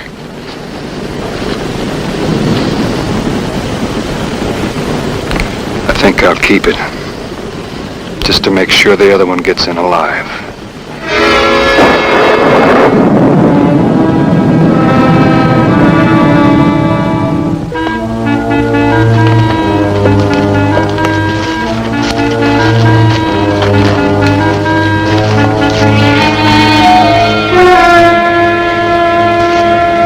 Had enough, Bonner? All ready to quit now? We haven't seen one footprint since yesterday. I tell you, these people are homing pigeons. He'll be there. Come on.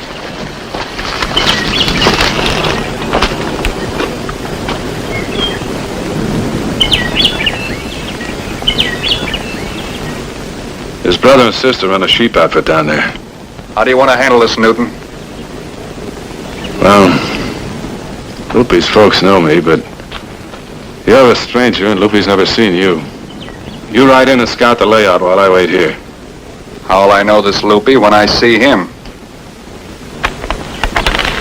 Here.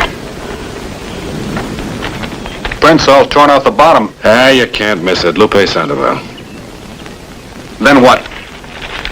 You ride back here and report. And don't get too tender-hearted, huh?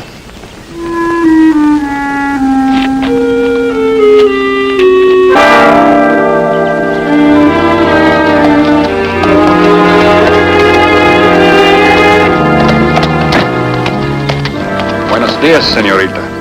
I speak English. What is it you wish?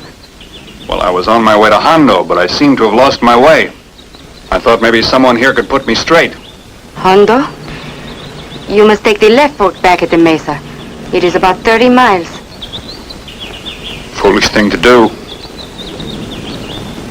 Nice place you have here. Must be a little lonesome this far away from town, though. We keep busy for that, my brother and I. That is Jose now. He is not very well. Is there anything I could do to help? No, there is nothing, but thank you, senor. Little rough all the way out here with a sick man on your hands. I've cared for sick sheep and sick men many times before. Well, I'll move along then. Long way to supper time. Would you mind if I watered my horse? No, the creek is over there. Perhaps next time we can be more hospitable. Much obliged.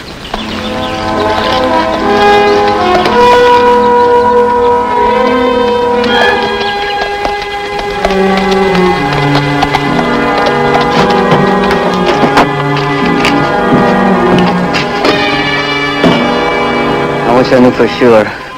Maybe he's one of the two who followed us. I would kill him. Oh, Lupe, no.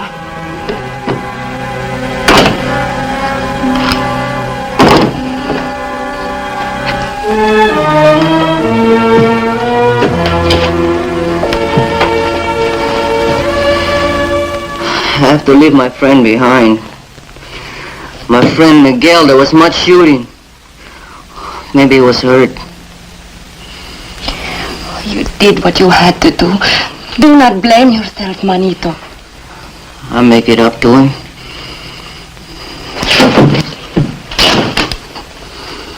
Your gringo friend is gone. He had a nice face. A kind face. There was something about him. Elena, this has been hard for you. I'm sorry, my sister. This stranger would help us if we ask him. Lupe, let me invite him to supper. No, we don't ask no gringo for supper. Oh, please, Lupe, please. No. It is the custom of our country. Already he thinks my rudeness strange. Elena. Listen to Elena this once. Trust me. You've been running and hiding for so long.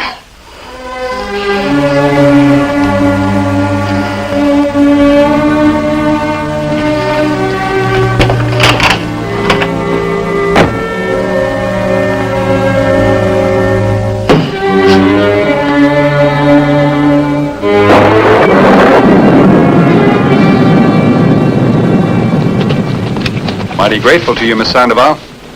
All I've had to eat all day was dust. My brother is feeling better, and we have so few visitors. You honor us.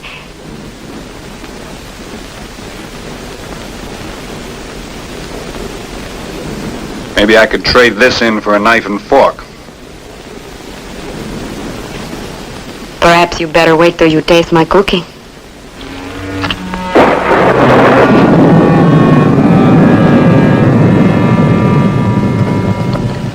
Vin Bonner.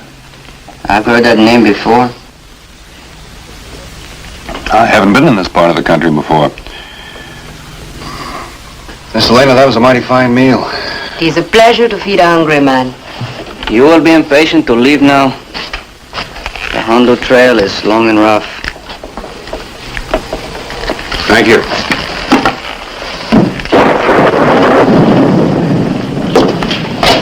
But it's late. I might as well bed down outside for the night. Leave early in the morning. Good night. Thanks again.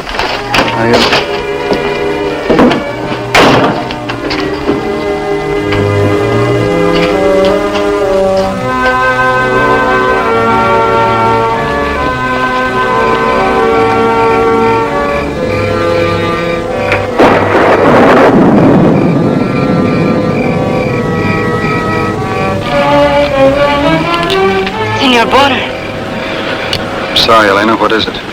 my brother says that you are called the Sikh shooter. Sometimes. Why do you come to our canyon?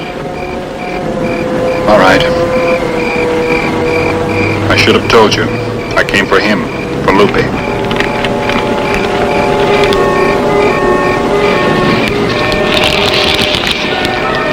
Very well. I will take you to him. He is here. He is here. But you will not need your gun.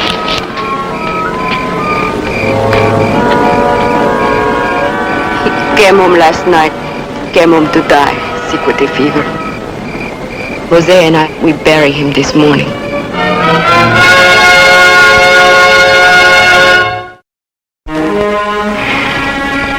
We had our land, our sheep. But Lupe was the hungry one. He couldn't wait. So he robbed that stage. Stage? Lupe was wanted for stealing horses. He never stole a horse in his life, nor anything, till he robbed that stagecoach. Did he bring the money back here? Some of it. That is why I'm so afraid. Somebody's been lying to me right around the clock. Senor Bonner, that money, what do I do? Go back to the house, Elena. Manito, no. You have overstayed your welcome, senor. I will escort you back to the Mesa Trail. I'd like to talk about this, son. No, we don't talk. You tell him, Elena. Tell him I shoot. You know I will. Yes. Yes, you better go, Senor Bonner. I'll find my own way.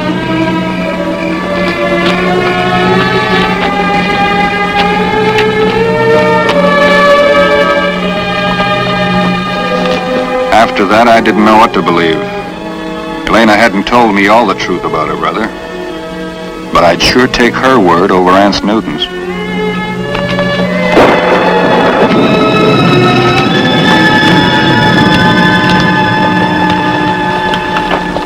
Did you find him?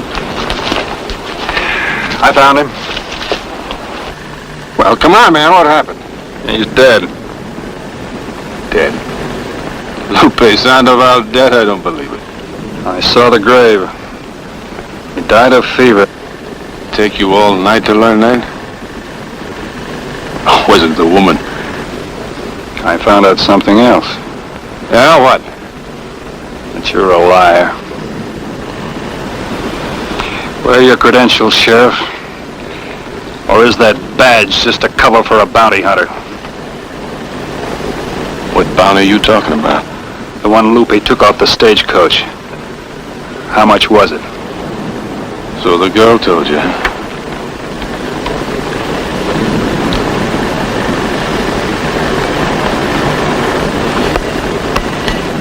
So I'm a bounty hunter. That kid got around $5,000. And he wouldn't blow it all in Mexico. I know he brought some home with him. The way I figured, Bonner, you and me, we could split it 50-50. We just walk down the canyon, take the money and ride off. The girl will talk. You're the boy to sweeten her up. 10 cents worth of tin. Drop the gun.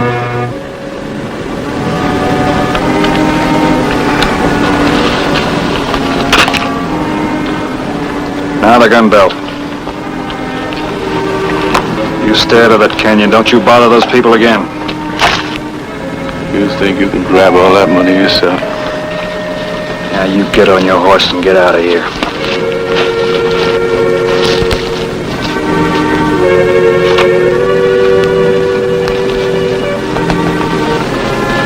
I'll fix you for this. I'll fix you good.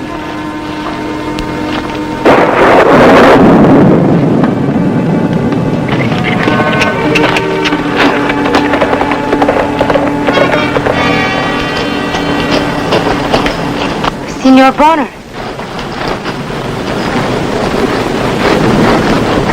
You always work so hard? Not always. Not when I have a guest. Where's your brother? Oh, he's fixing the fence. He won't be back till supper time. I hope you're right. Do you know a man named Ance Newton? Yes. He's been here asking for Lupe. He's a malo, a bad one. He knows you have the money here.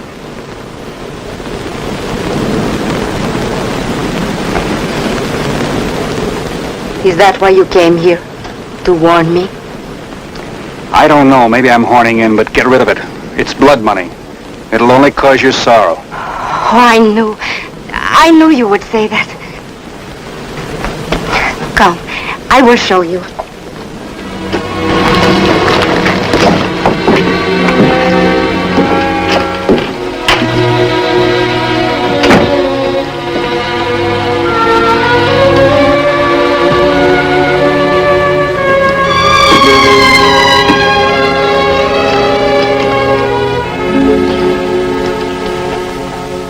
There is over $2,000. More than I have seen in all my life.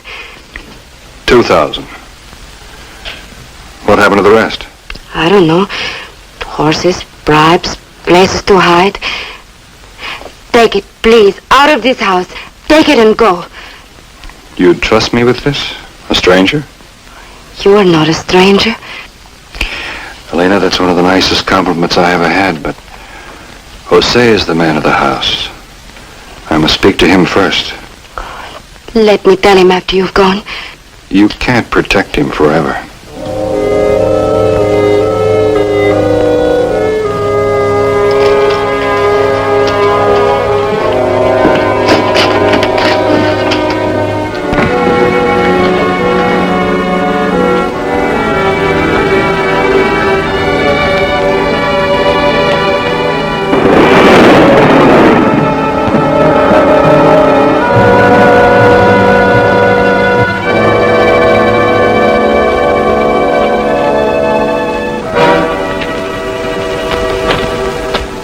How many times must a man tell you? Put the gun down, Lupe. I told you, my name is Jose. Jose Sandoval. I think not. I think Jose is buried in the grave yonder. You told him? No, she didn't tell me. She's a loyal sister. I knew for myself. That's true? Yes, Manito. He knows. He knows everything.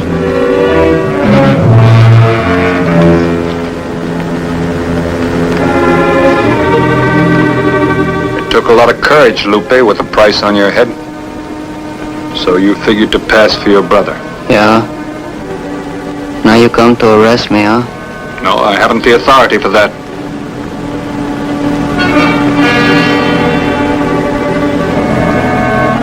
Oh. Miguel is dead? I buried him. Miguel is dead. Because of me. You owe him something. Will you come back with me? To jail? To stand trial for the holdup.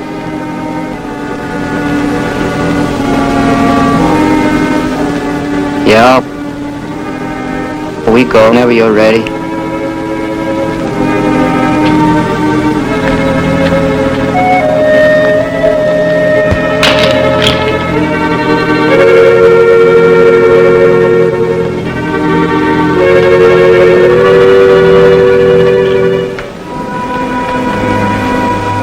Saddle your horse, Lupe. Going somewhere, Lupe? You're kind of careless, Bonner. You should have searched me for a belly gun. Had a nice family reunion. Give him the money, Elena. Now your boys will just shed your hardware. Lupe! That's my kid. Do like your amigo tells you.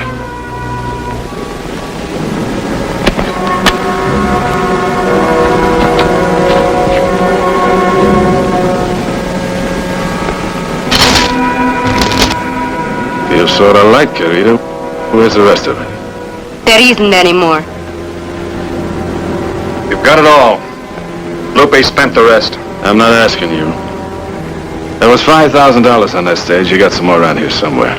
No. No?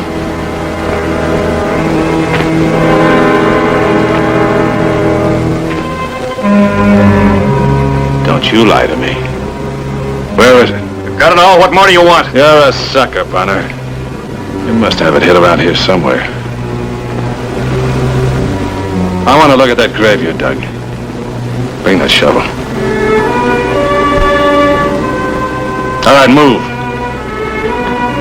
Come on, all of you.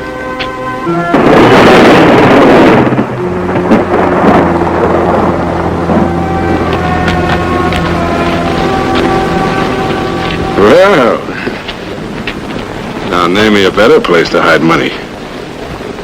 All right, boy, over here. Come on, move.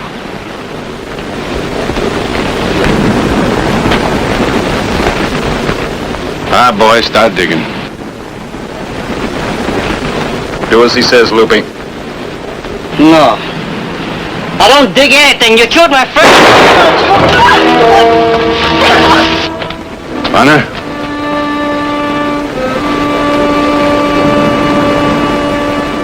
Now you pick up that shovel, or I'll kill him.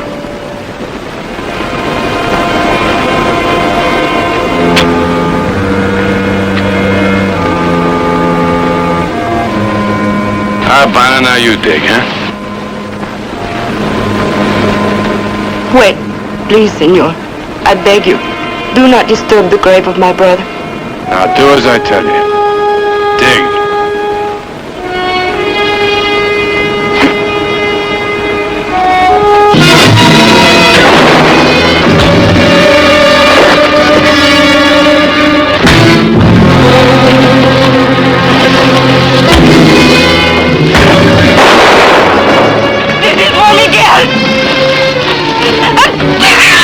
No.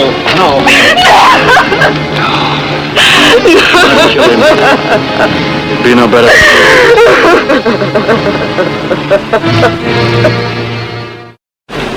This is my home. I must stay here. Gonna be all right? A woman can always manage. Are you coming back? Sure I will. When, Big Bonner? I'll be back sooner than you think.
Son, you're the only horse I know who gets spring fever. It's a nice day for it. One of those days when nothing is going to happen and you just don't care. In the shape I'm in, if anything did happen, I couldn't happen back at it. Yeah, coming into Hope Springs. There's a town that has spring fever 12 months out of the year.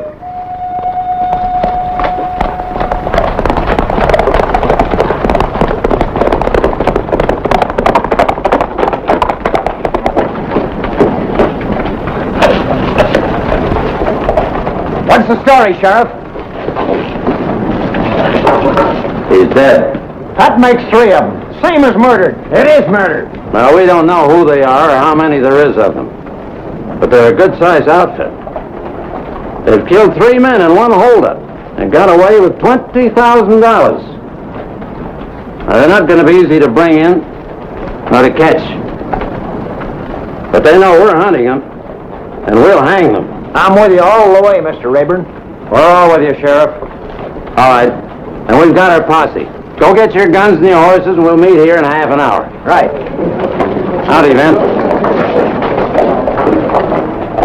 Howdy, Sheriff Rayburn. Well, you picked sort of a tore-up day to come visiting. Sounds like you got your work cut out, Sheriff. It's real bad. I didn't hear the whole thing. What happened? Well, a bunch of road agents rode out of nowhere this morning and stopped the Greasewood stagecoach. The hard way. 3 people killed. That was the shotgun guard that just died. See, I'd sure appreciate it if you'd ride out with us, man. I'm afraid not. I'm riding kind of slow and easy these days. I'm a little too stiff to be of much use.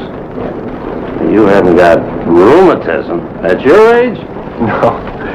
I was standing in the wrong place when a bullet went by. I stopped it. It's not quite healed yet. Oh, I see. Anyway, good luck. Same to you, then. And keep your eyes open. I'll stay awake.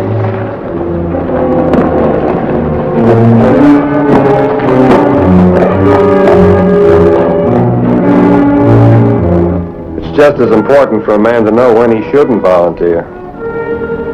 When he's going to be more of a hindrance than a help, that's the time. Takes gumption, though. And it leaves you feeling a little lonesome. Still, when you're babying your gunshot wounds, you can't be doing a lot of other things at the same time.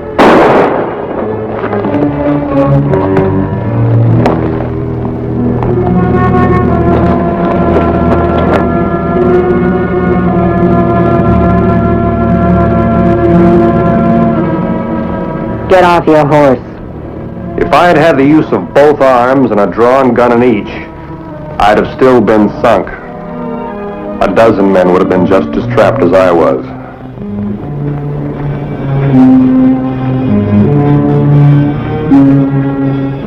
That's far enough. Drop your gun.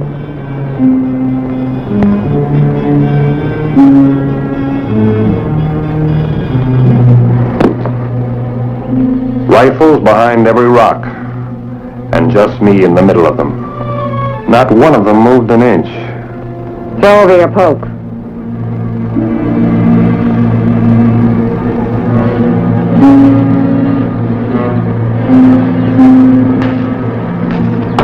Don't move.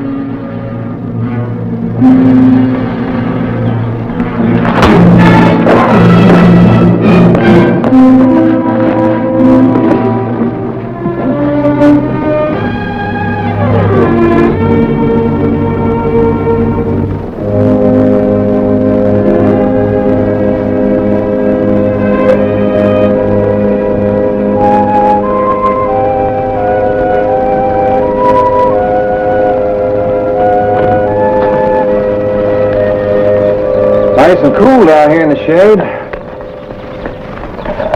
Why don't you ask your friends up there to join us? Think you're pretty smart, don't you? Matter of fact, I think you're pretty smart, too. Though usually girls your age are mostly beginning to think about boys. Where you live, kid? None of your business. All right.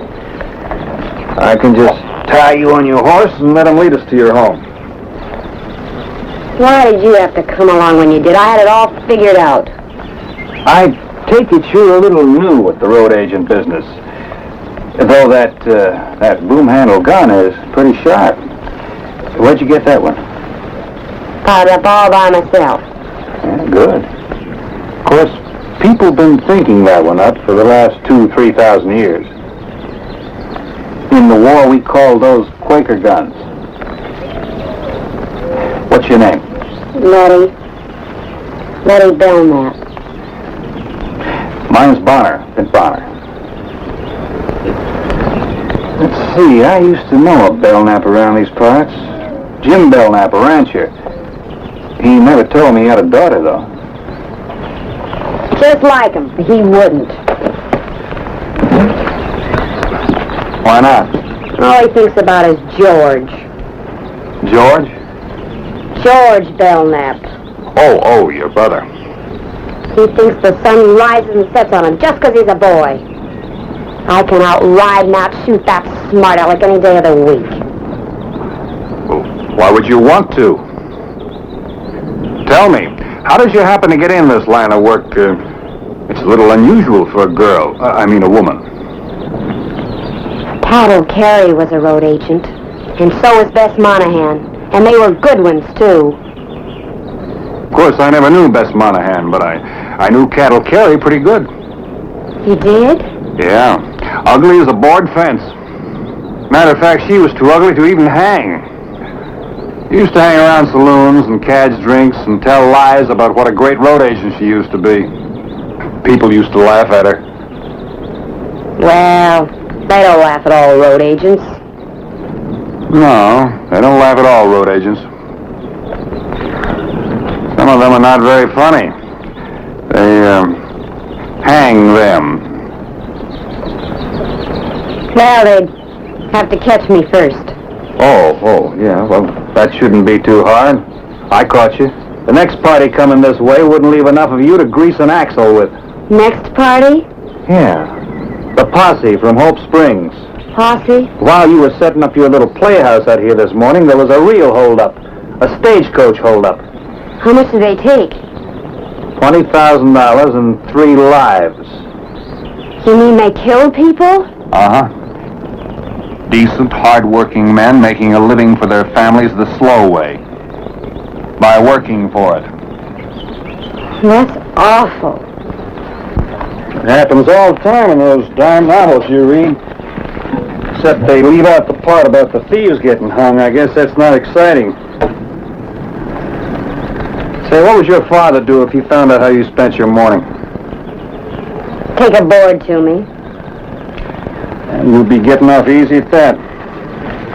How is he gonna know? Because I'm going to tell him when I take you home. That's the meanest thing I ever heard.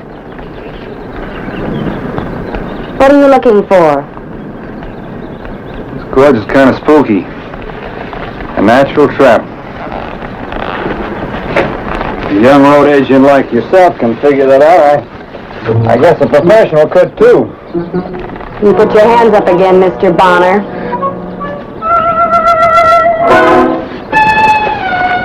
Now, what are you up to? I'm going my way, and you're going yours. And if you come near my house... All right. You know, you look like a young lady who could be right smart if you put your mind to it. Now, there's one thing you ought to learn. Who's that? One thing you've got to learn. What are you going to do? No! Do something your father's got for. You're real pleased with yourself, don't you? Yeah, anytime I see nonsense, I'm pleased with myself when it's all over.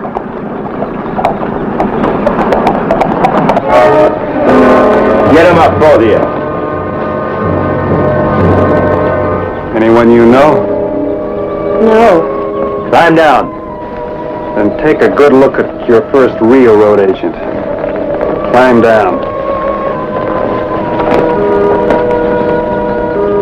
Gang must be splitting up. Looks like everybody's splitting up in little bunches. I'll take your guns and your horses. First time I ever saw a girl in a posse. Now, this is what I was talking about before. See what's bad about it? I said I'll take your guns. There's a right way and a wrong way to do everything, and he's doing it the wrong way. I don't think you understood me. I said I'll take your guns. Right away, but you see, I was trying to explain to the young lady a while back. She had ambitions to be a road agent, and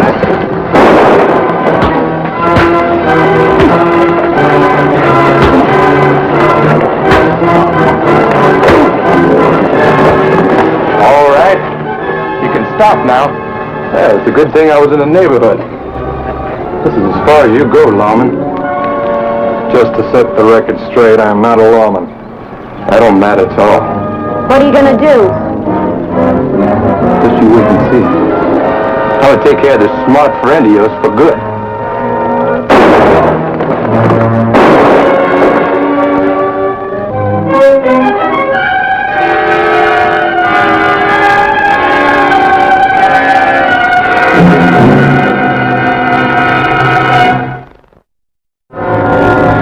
Sheriff Rabin was a man who knew his job. He and his men killed or captured the rest of the gang. He was mighty glad to get the last two and the money. Well, they're the men, all right. And they'll last long enough to hang. How did it happen? Well, I don't know exactly. I guess they wanted our horses. First this one showed up, and then this one came along. I gotta hand it to you, Vince. For a wounded man, you're still a tough one to tackle. I don't deserve the credit. If Miss Belknap hadn't been here, I'd have been in real trouble. Looks like the going-ons here were just too much for her. I better follow and see that nothing happens to her.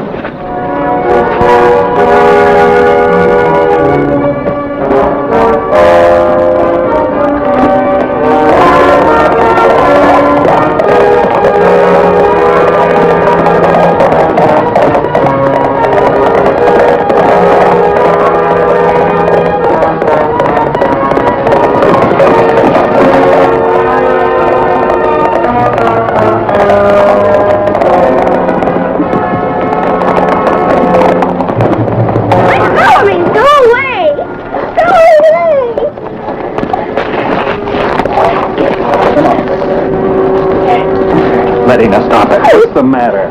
Letty. I never shot a man before. Well, in your line of work, you'll have to get used to that. But I could have killed him. Me, Letty Belknap. Well, maybe you were lucky again. Lucky? Do you call shooting two men lucky? Well, if you'd been on the other end, you'd be the one that was shot, and nobody would have minded.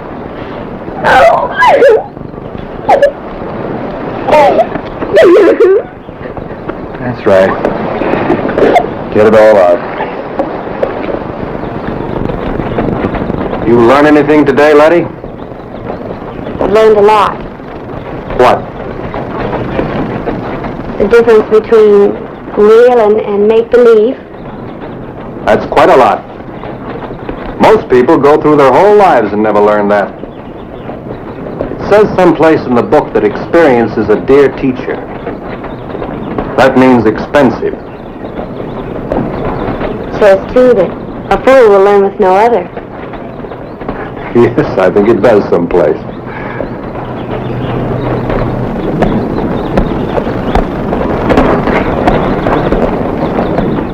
How are you, Letty? Hi, Lonnie. Been hunting? Just riding around, sort of. That's your bow? I haven't got a bow. Well, you ought to have.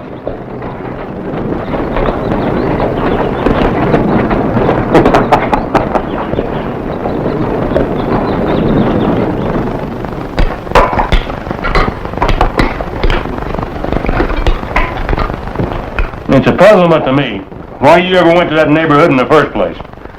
You don't expect anything she does to make sense, do you? Well, she always acts like she's been eating sour grass. Nobody asked you anything. Letty, I've told you until I'm tired of the telling. A half-grown gal has got no business riding off in all directions. Well, it's a good thing for me she was out there today. She handled the situation just like a grown man. I'd rather she'd start acting like a grown lady, if it's all the same to you. You're not going to sit around waiting for that to happen, are you? You've always got something smart to say, haven't you? Now look, you two. You start fighting, and I'm going to take a board to the both of you. You couldn't have like a lady. Now, you hear me?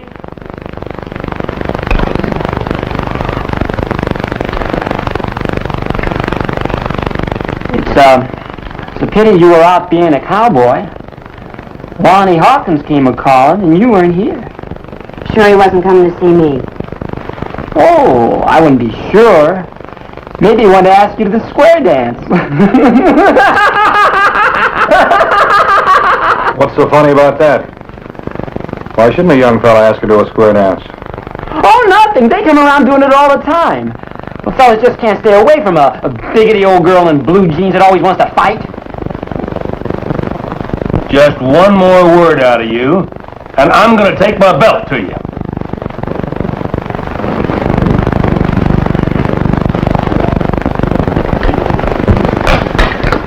Well, I guess I better run along. Oh, you're not going already, then? You ain't been here long enough to let your saddle cool. Well, I hate to eat and run, Jim, but I've got something in town I got to do. And you come again. I'll see you later. So long, Eddie. Bye. You probably go to that square dance blue jeans of mine. I've had enough.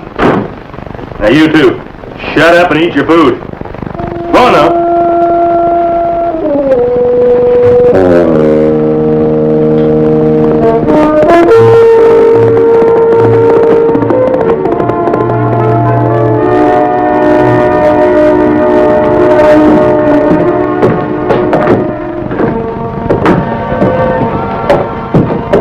Howdy, Mr. Walker. Well, howdy, Sheriff. I guess the company was glad to get their money back. That they were, Sheriff, that they were. In fact, they asked me to convey their special thanks to you and Mr. Bonner here, and to the young lady. That's what we wanted to talk about. Did they mention anything about a reward? Well, no. I'm just as sorry as I can be, Mr. Bonner, but there just isn't any reward. This whole business came and went so quick. Nobody had time to post one. Yeah, I hadn't thought of that. That sure seems a shame, don't it? Yeah, it does. And a little girl doing all that good? How about that, Vint? I always thought that virtue should be rewarded. Well, you've got a point there, Mr. Bonner. He sure has. You know, you people owe that little girl something. Why, for all you know, she may have prevented a whole epidemic of stagecoach robberies and such. Could have drove you people clean out of business. Only trouble was, she stopped it too quick. We generally don't post any rewards till after we lose money. Well, now, Mr. Walker, it wouldn't have to be a very big reward. And if you're not going to pay any reward at all, well, maybe nobody will bother to even stop people from holding up your stages. Well, how much of a reward did you have in mind? Well, let's see, how much was it they took? 20,000? 20,000. That's quite a lot of money. Yeah.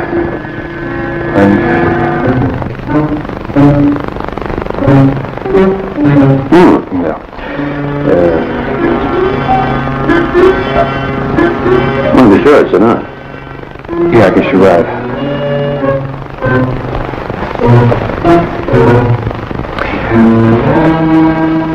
How about $12?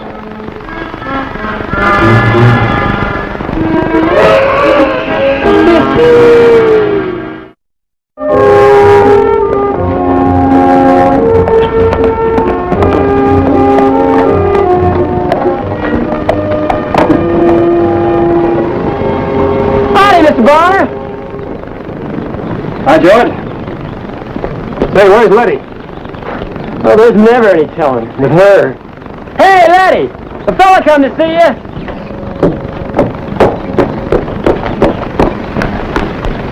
Well, Vince, don't tell me that you found some more road agents.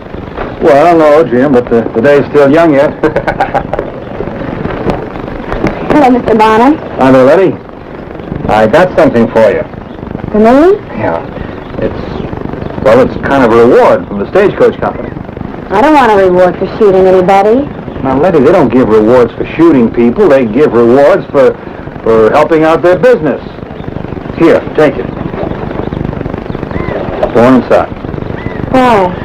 Well, go on inside in case you like it. Now, Scoot, what? Vince, it is amazing how quick a country can grow up in it. Amazing how quick anything can grow up. Almost before you notice it.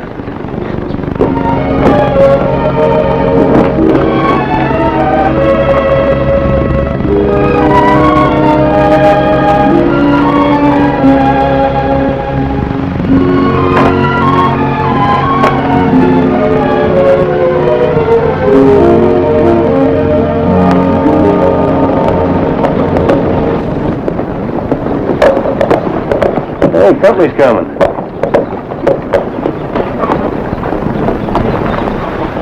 Oh, Lenny. You, just traveling or going someplace? Just idling around, Mr. Belknap. Yeah. You, know Mr. Vince Bonner? I saw him a while ago, riding with Letty. I don't see Letty around. Well, she went to a room a while back, and that's the last anybody ever saw of her. Yeah, that's right. Vince Bonner, is anything funny going on around here? Huh? Oh, no, nothing at all.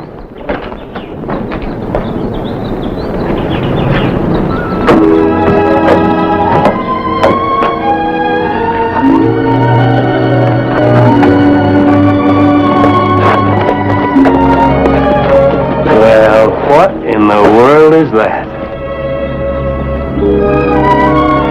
Oh, I never. You laugh and I'll beat your head in. Letty, I'd say you've gone beyond fighting with the boys. Wouldn't you, Vince? That's right. Well, what are you gaping at? Well, is that what you're going to wear to the square dance? Wasn't planning on going to any square dance. Well, when you do plan on going... Letty, why don't you let him take you? Shucks, he can't help it because he's bashful. Well, I guess I better be traveling. Well, might as well stay a spell. I'm behind schedule now. Goodbye. Goodbye, Letty. Vince?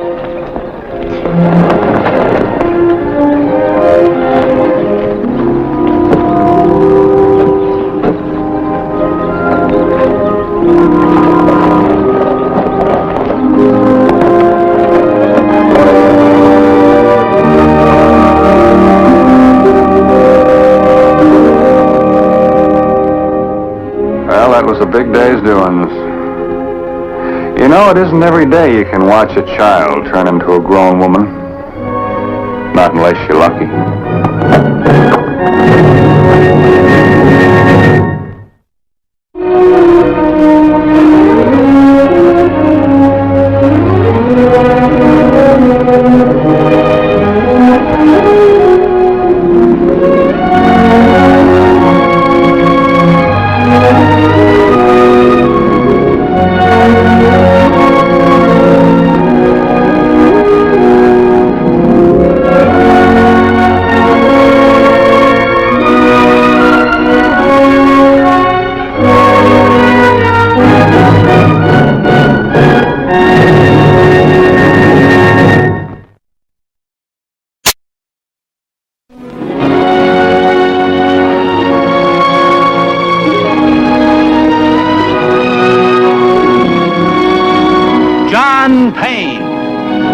Starring in The Restless Gun.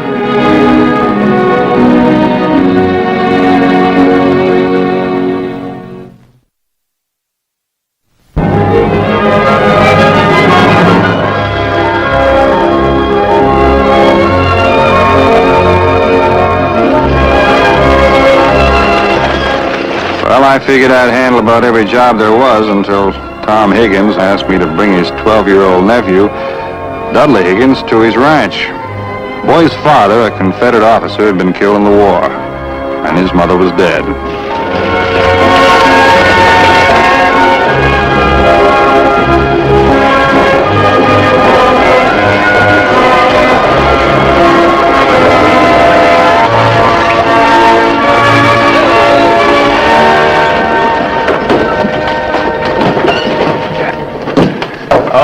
Oh, honey, I sure have missed you. Oh, it's nice to see you. I tell you, I want to find out all about your trip. I want to tell you some things that did happen. Well, how was the trip?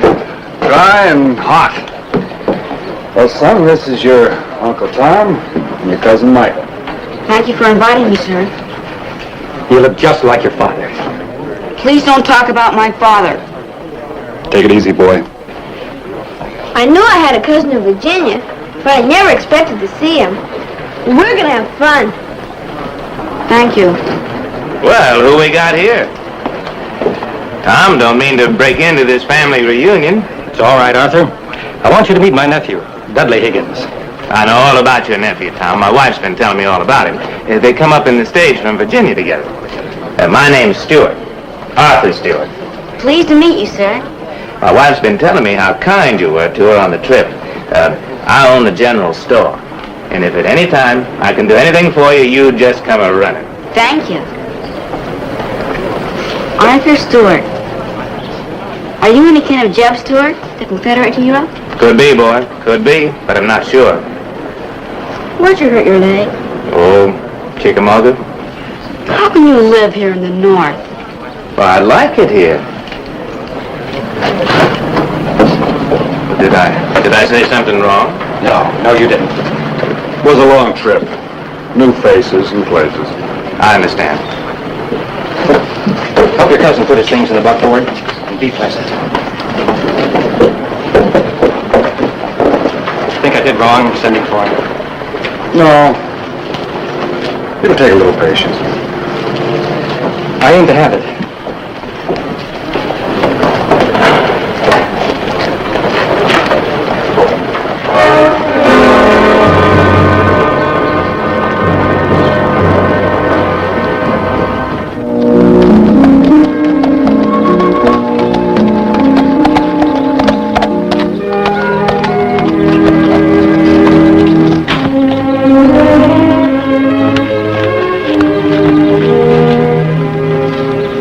You're Dudley.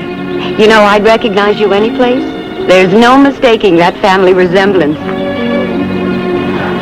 You must be tired and hungry after that long trip. Michael, let you and I take Dudley to his room. Come on, Dudley.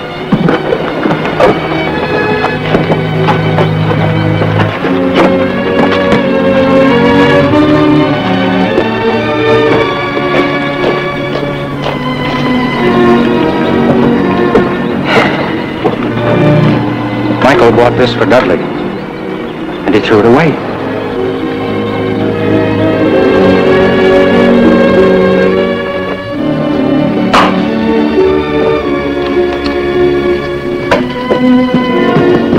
What's that? My father carried this flag at the Battle of Chattanooga. Found him at General Bragg at Lookout Mountain. My father was killed at Lookout Mountain. And maybe the bullet that killed him was fired by your father. That's not so. My father was never at Lookout Mountain. He was in the Union Army, wasn't he? He killed him. Hold it, you two. Now, let's not fight the war all over again. You go on downstairs until we come. He started it. Get.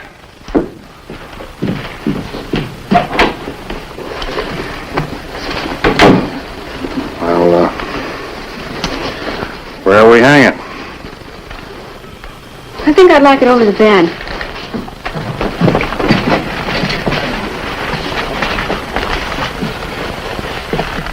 Pull over a little. How do you like that? That'll look fine. Real fine. Well, after we have some lunch, we'll get a hammer and nails and put them up. I'm not hungry. Well, maybe you're not hungry, but I am. Your aunt's a real good cook. You're going to like her. I didn't want to come here. Well, you can make it any way you want to. How?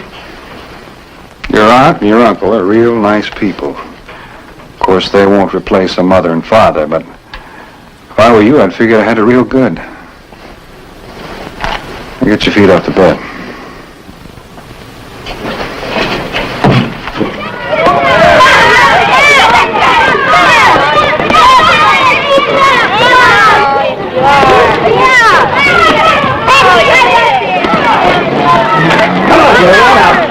Everybody off. Come on.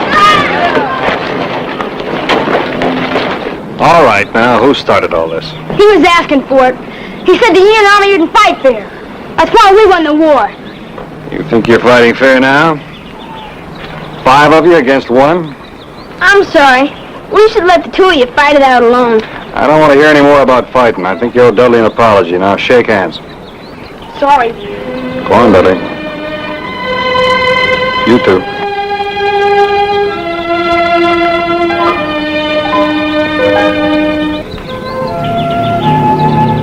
Mike. Go on, Dudley.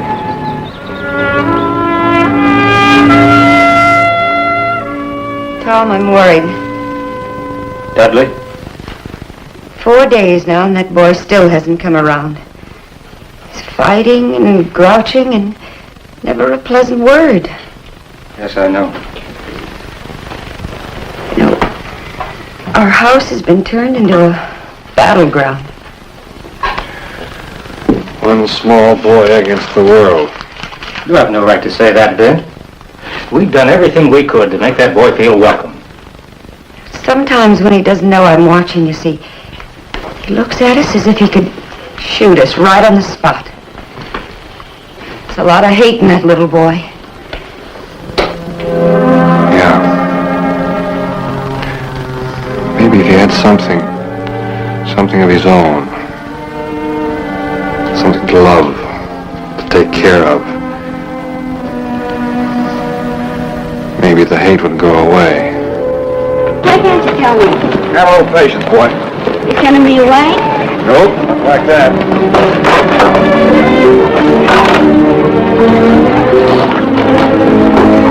How do you like him? I've seen better. Oh? Think you could ride him? Easy.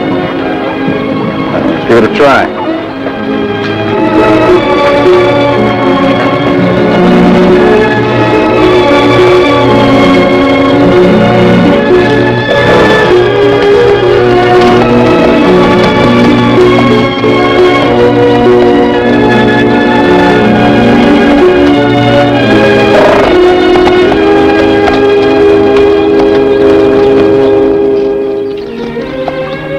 Like I said, it was easy.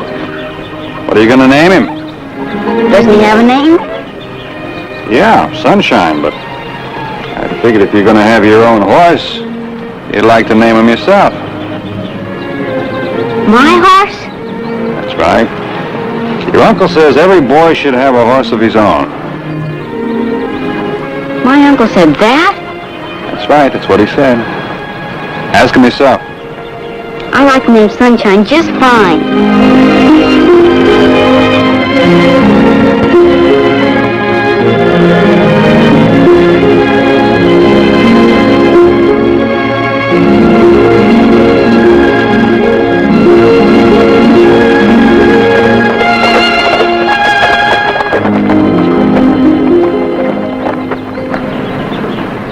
I can tell this has never been a battlefield. How can you tell? Have you ever seen one?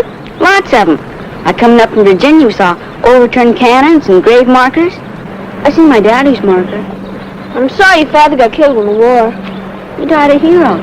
I'm sure he did. But do you know how it happened? Sure. I'll show you. But we're gonna need guns. Why guns? Well, what good's a battle without guns? Doesn't your dad have them? Sure, but if I so much as touch him, I'll get hided. I can't tell you about it without guns. Okay, I'll get them.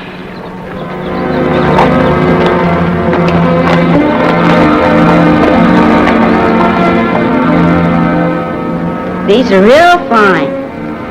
Here, you use this one. Let's see. Okay, this is the top of Lookout Mountain. And down here is the Union Army and all your men. Okay, there's 3 generals in the Union Army. Hooker, Thomas, and Sherman. And up here all we got is General Bragg. Now we're just south of Chattanooga. And we've dug in to keep you from moving into the city.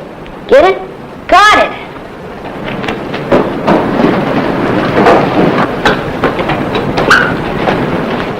Okay, you be General Sherman, and I'll be my daddy. Now he's in an advanced position defending the mountaintop. Get into position now. All right, the sentry had given warning the Union Army was preparing to attack. So my daddy raised that standard and moved forward. Thousands of men were behind this banner, ready to give their lives to fight off those men down there. Shooting started. Bang! Bang! Bang! Bang! Bang! Okay, charge me.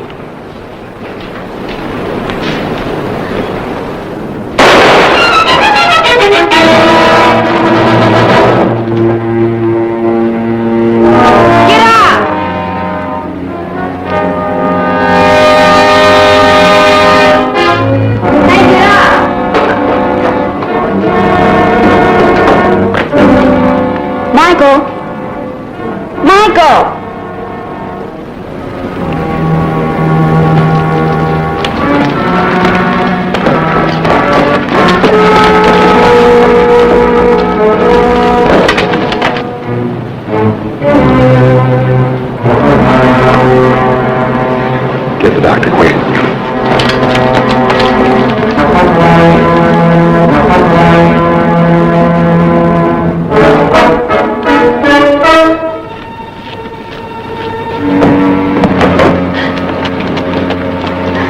Oh, no, not Michael. Open the door.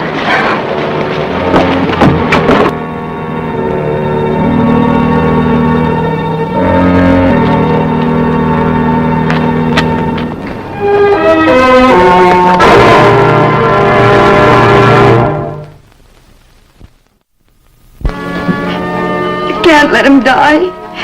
You've got to do something, Dr. Harris. Michael, can you hear me? Take her downstairs, Tom. Oh, he's still unconscious. He looks so pale. Take her downstairs, Tom. No, I'm not going. He needs me. The doctor knows what he's doing. He'll be all right. Come on, Gloria. The best thing you can do is let the doctor do his job.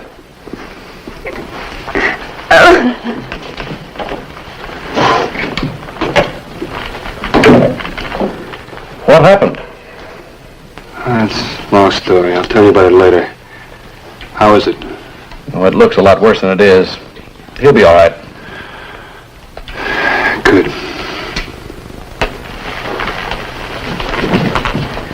And if you hadn't brought Dudley here, this never would have happened. Now, Gloria, calm down. You're getting yourself too excited. How can you stand there and be so calm? Michael might die. He's not going to die, Mrs. Higgins. You're just as much to blame as Tom is. If you hadn't given him those guns, you mean he's going to be all right? Yes, ma'am. He's going to be all right. And I didn't give him the guns. Well, then where did they get them? I don't know. I wouldn't go up there if I were you, Mrs. Higgins. Well, then I'm going looking for that Dudley. And when I get my hands on him... Dudley! Dudley, where are you? Dudley! Don't try to hide, I know you're here. Dudley! You better come out here if you know what's good for you. Calm yourself, Gloria. I was afraid of that. What do you mean? His horse is gone. He's run away? Run away? Tom, you go get the sheriff. You tell him what's happened. That boy's got to be punished. Now, Gloria. Do you want me to get the sheriff? What good will that do? You've got to let me find him. Let him tell us what happened. But he shot Michael. Isn't that enough for you? Do you want him to kill Michael next time? I'm sure it was an accident. Accident? Wish we'd left him in Virginia. That's where he belongs. Mrs. Higgins, he's part of your family now. You asked him to be. You let him run now and you'll destroy him. You've got to let me find him. Let me bring him back. You brought him here to give him a new life, a new home. You're responsible. Take one bitter, mixed-up little boy like Dudley and multiply him by 1,000,000. Well, who's going to build this big new country of ours? Please, Mrs. Higgins. Well, Tom, it's up to you.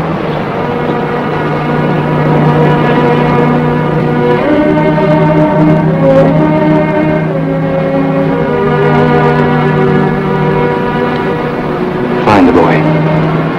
Bring him home.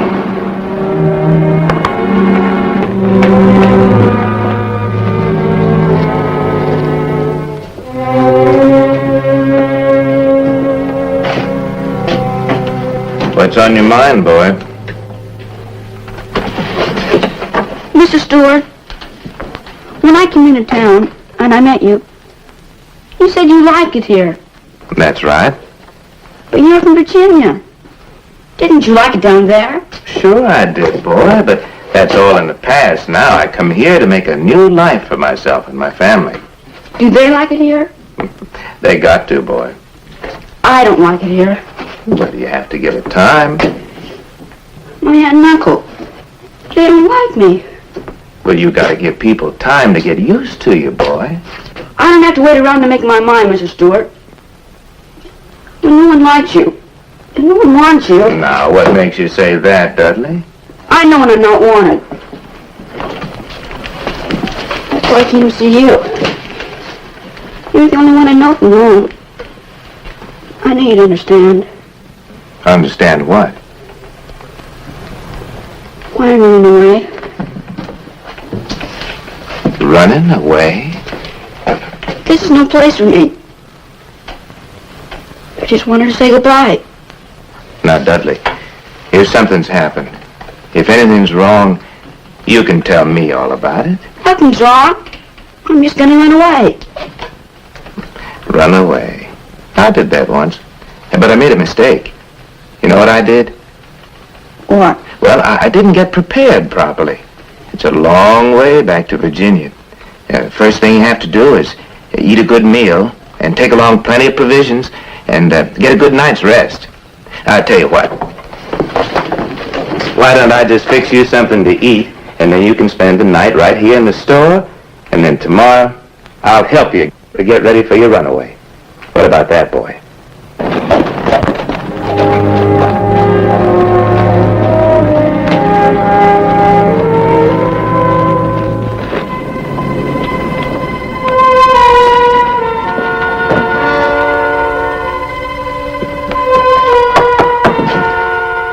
Please, don't tell anyone I'm in here. You better hide. Go over there.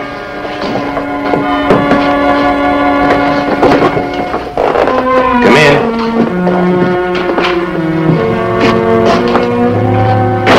Hello, Vin. Hello? Dudley been here? Dudley? Yeah. I thought he might have come by here. Has he been here? Why, what's wrong, Vin? Well, I got a hunch he's running away. I thought he might stop to say goodbye. Well, why would he be running away? Oh, one of those foolish things that kids do. He and Michael were playing with guns, and one of them went off, and Michael got wounded. Oh. I think I'm beginning to understand. Of course, they shouldn't have been playing with the guns in the first place. Bonner, you get out of here. You get on your horse, right off. You leave me be. There's no need for you to run away, son. Your uncle wants you to come home. What about Aunt Gloria? They both want you to come home. I don't believe you. You're trying to trick me. Michael's dead. They know I shot him. No, he's not. He's only wounded, like I said. Stop! Don't take another step. Don't make me shoot you. You're going about it the wrong way. If you really want to learn how to handle a gun, I'll be glad to teach you. But that's not the way, not with both hands. I know how it is, coming to a strange country, new places, new people. Takes a lot of getting used to. Believe me, son, we've all got a lot to learn about each other. Now give me the gun.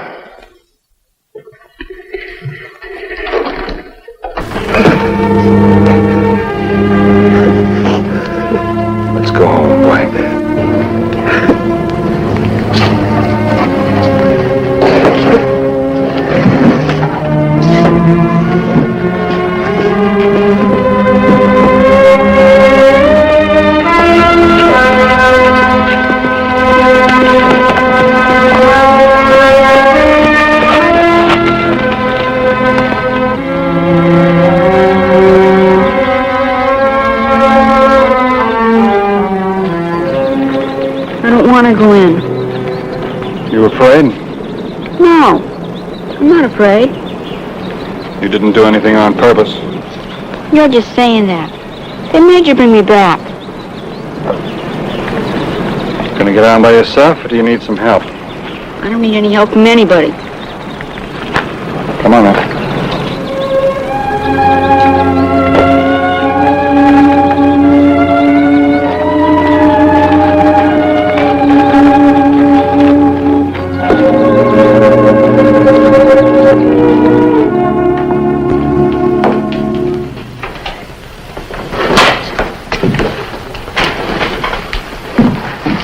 Where have you been? Answer me. I don't belong here. You and Michael, you had guns. Where did you get them? We took them. Michael should have known better. Didn't he say anything to you? He said he'd get whipped, but we decided to do it anyway. Well, I guess he was right. You ought to get whipped. Tom, you didn't ask the boy what happened. We know what happened. Dudley, I want them to hear it from you. You tell them the truth. Did you do anything wrong? On purpose, I mean? We took the guns. I guess that was wrong. Yeah, but I mean about the shooting. I don't know what happened. We were playing. I heard the gun go off in my hand. I didn't mean to shoot him. I believe him, Tom. I didn't want to come back. Ma! Oh, Mike. Ma!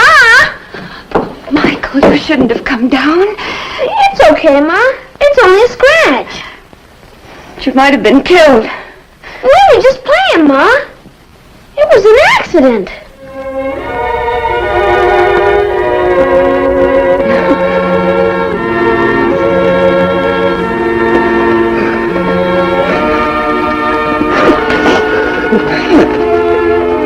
It was an accident. It was an accident. I know now, son. It was an accident.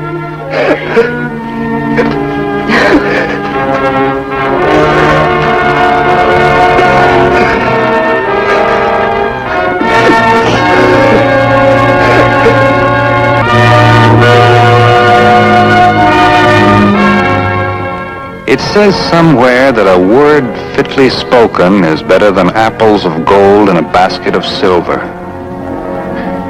You know, that makes a lot of sense.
When he gets ready to leave, we'll be waiting for him at the hotel. The horses are ready.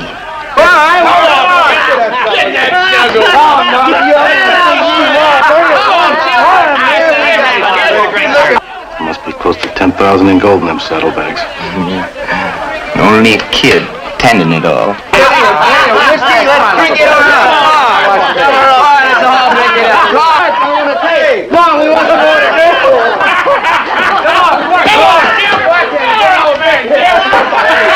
Come on, old Jim,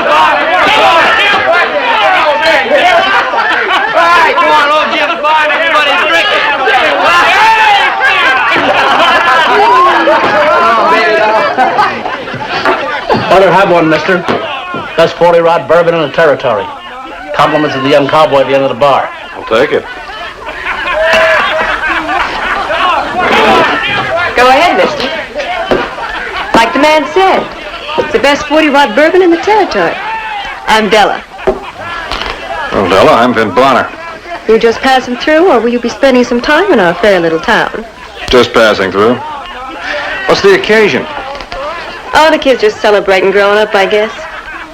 Just trail boss's first cattle drive for his father. Oh, I see. Where from? Up north, San Mateo Range, about a day's ride. San Mateo? What's his name? Jim Winfield. Why, do you know him? No, but I knew his father from way back. You mean Cal Winfield, the gunfighter? Ex-gunfighter. I'm gonna take him out of here. Why? Well, because his father's an old friend of mine.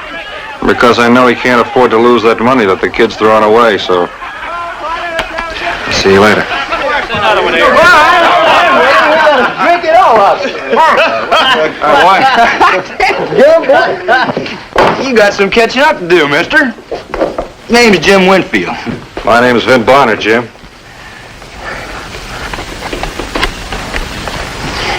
Heard my old man talk about you. Come on. I think you've had about enough, Jim. You think I ought to leave, Mr. Bonner? That's right. Well, I'm just going to tell you something now. I ain't about to leave until I'm good and ready to. Well, that's right now. What do you think you're doing? Now, wait a minute. You've got no right to force this boy to leave here against his will. Sheriff, this kid's drunk. His father's an old friend of mine. He worked hard for this money. I don't aim to see it thrown away. Well, I reckon he has had too much to drink. Come on, Jim.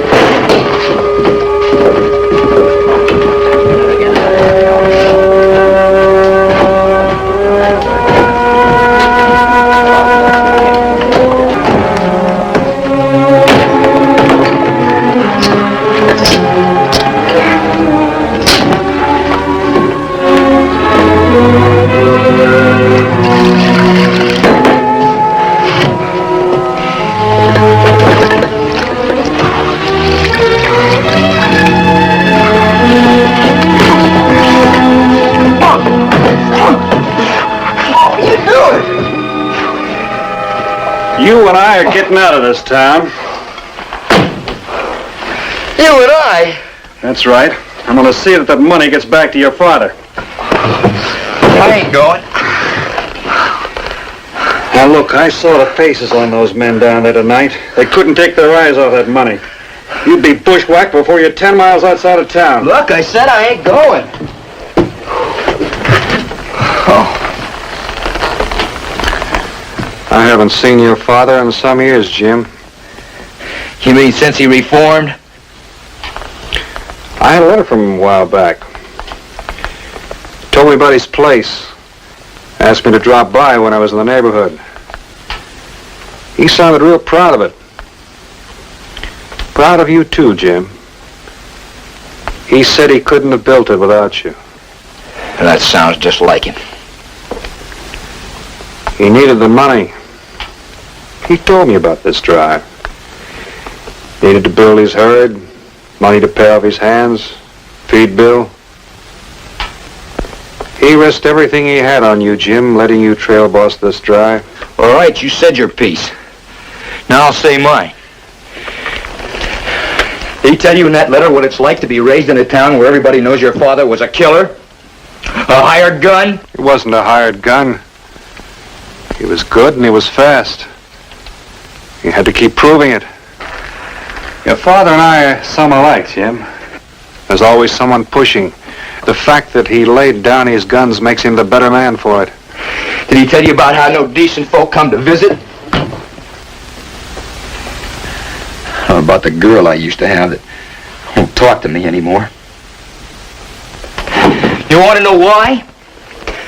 Because she found out Cal Winfield, the famous gunfighter, was my father. How many men was it he killed, Mr. Bonner?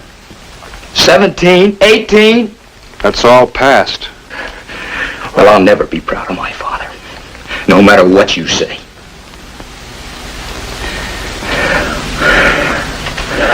Besides, I made my mind up on that drive never to go back here. Jim. You take him the money if you want to. I won't be going with you.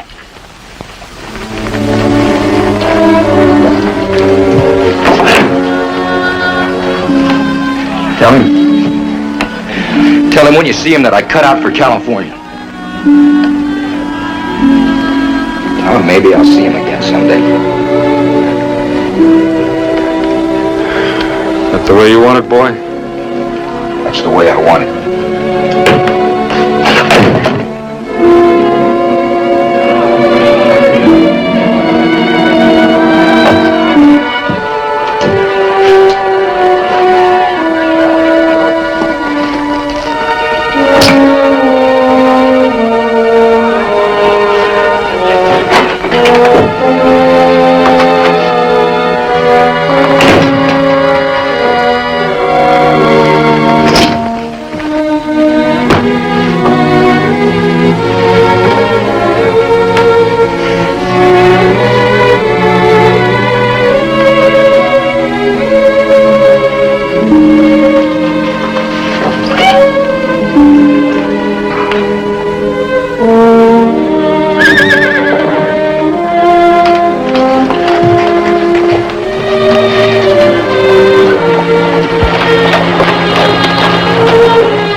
You know who did it?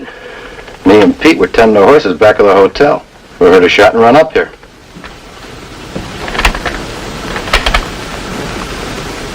Them saddlebags he had over at the saloon are gone. Didn't you see anybody? Well, we heard a horse running fast out of town. It's that fellow who calls himself, Vint Bonner. How do we know those two didn't do it? Then why we got the gold? Whoever killed the kid did it for the gold. The gold's gone, and so's Bonner. Think we better go after him. Me and Pete don't like to see no kid killed. If it's all right with you, we'd like to ride along with you. Glad to have you, boys. Let's get moving.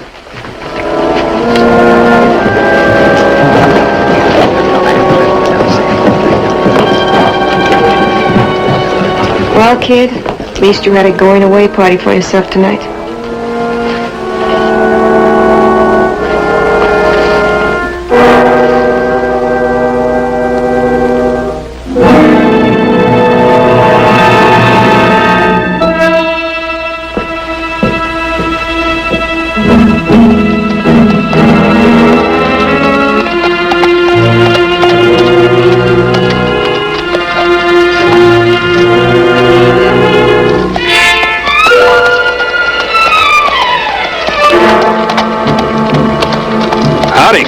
Howdy.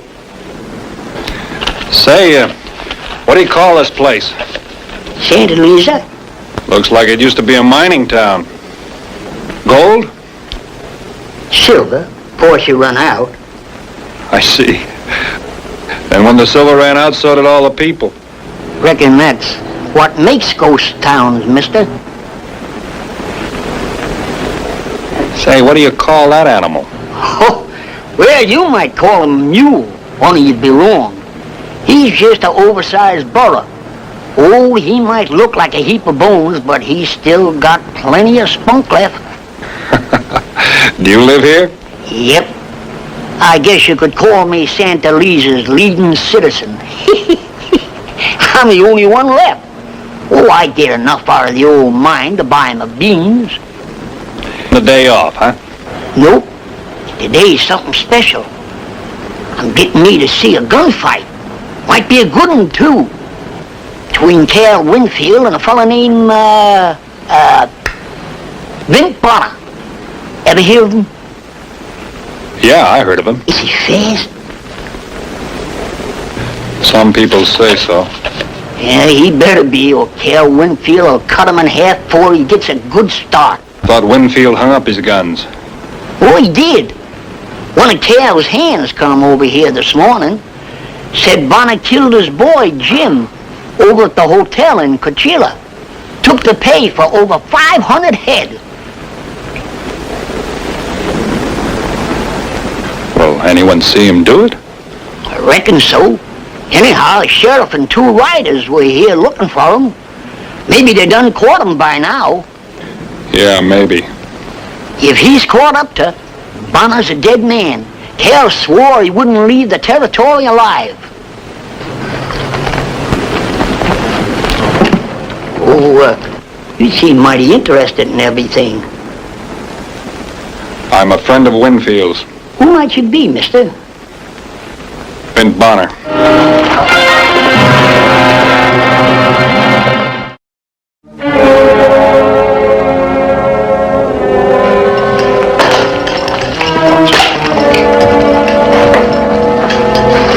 Any luck, Sheriff? We've searched most of the valley. We'll find him. Just remember, no shooting when you do find him. Unless it's me doing it. What happened to the horse? They come near bone attendant. No wonder, the way you've been driving him all night. I know how you feel, Winfield, but you ought to let the law handle this. Oh, meaning you, huh? This is federal territory, Sheriff. You got no more jurisdiction here than I have, and don't you forget it. If I was to take him into Coachella, he'd be in my jurisdiction. Oh, yeah. I heard there's going to be an election in Coachella. I also heard that you haven't got a chance of winning it. Of course, if you brought in Bonner, that'd do it for you, wouldn't it? Suppose it did. The killer'd still be tried according to the law. I'm going to kill Bonner my way. The same way he killed my boy, with this. I hung this up 8 years ago. Partly because of Bonner. For my son's sake, he said. For his future. Haven't you seen him since? No. When I do, one of us will be dead. Well, where are those Lawson boys he was riding with? They're waiting down at the little mining town, Santa Lisa, in case Bonner comes through that way. With my hands covering the rangeland to the north, we'll probably find Mr. Bonner somewhere in between. We'll catch up with him before sundown. Cal?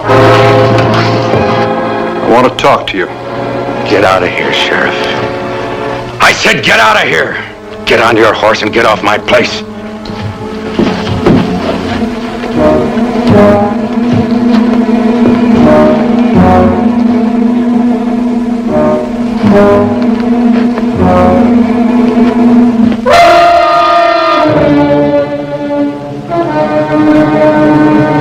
You remember how I used to do it in Julesburg, Bonner?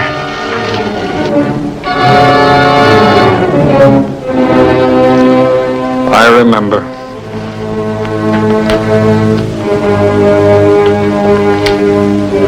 When the ashes fall.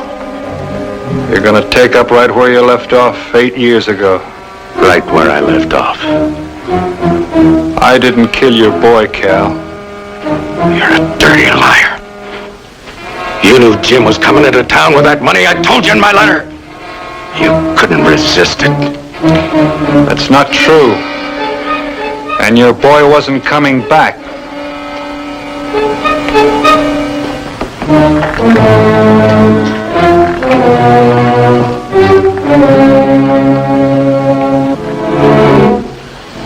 We've got maybe one more minute of talk left, Bonner. He asked me to bring back the money, Cal. The last thing he said to me, he was heading for California.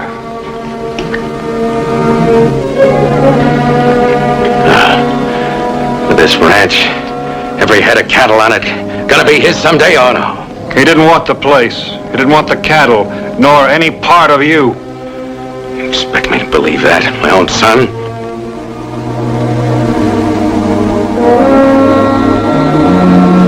It's true, Cal. Your boy was pulling out on you. I think you knew that. Do you think killing the wrong man will even the score?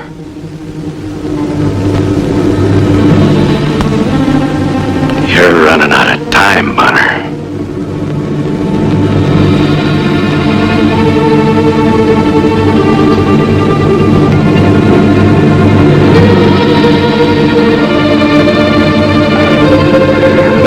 nothing else I can say.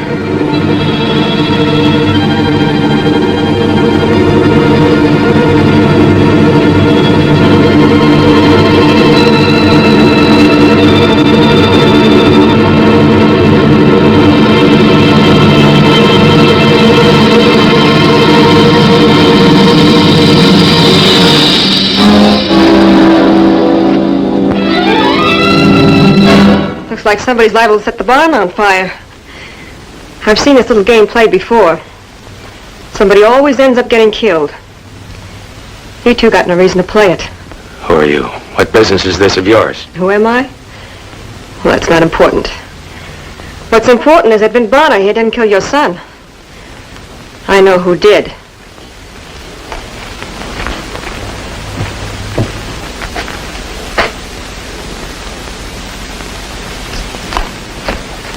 You better know what you're talking about, young lady.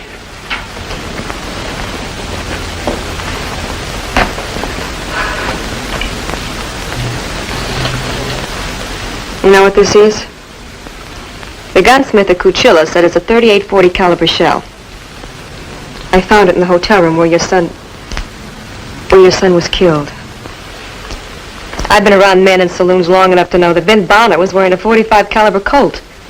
That shell couldn't have come from his gun. I reckon you never did wear nothing but a .45, Vin. In all the years I've known you.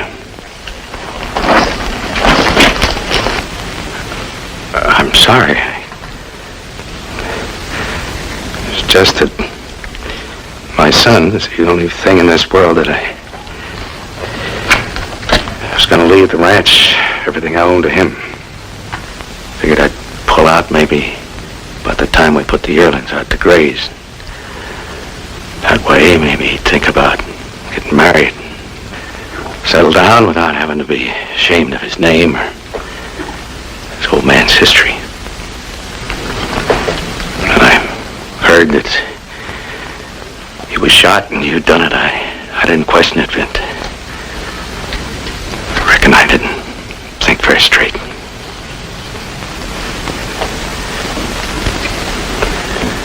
Now, you said you know who shot him. Two men named Lawson. One was wearing a fancy gun. They left Cuchilla with the sheriff. Yeah, they were right here in this ranch last night. Right now they're at a place called Santa Lisa. Reckon I'll just ride over there. Cal, there were two of them.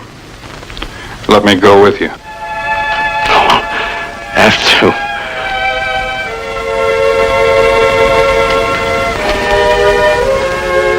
But proud to have you, Vin.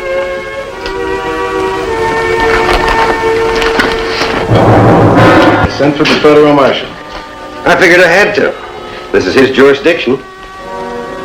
You had to? Now suppose Bonner outdrawed Winfield. We'd be right back where we started.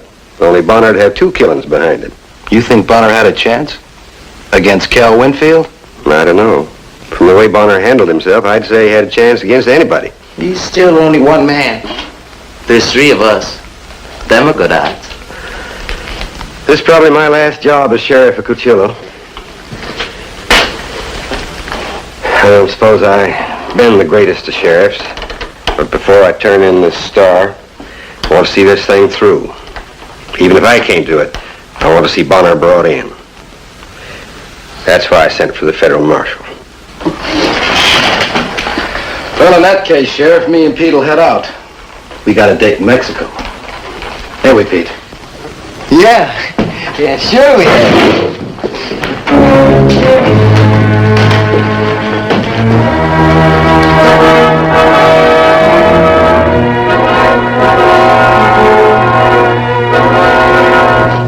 Winfield, what are you doing? Bonner didn't kill my son. He was shot with a .38-40 slug. It would have had to come from a special job. A custom-made gun, like Clay Lawson's wearing. You accusing me, Winfield? Yeah, maybe I am. This shell fits your gun? Sheriff, I'm going to ask you to wait outside. There's a young lady out there who'll tell you all about this shell. You're going to have two prisoners going back to Cuchilla. They'll be riding without guns. Or they'll be stretched out wearing them. That'll be their choice.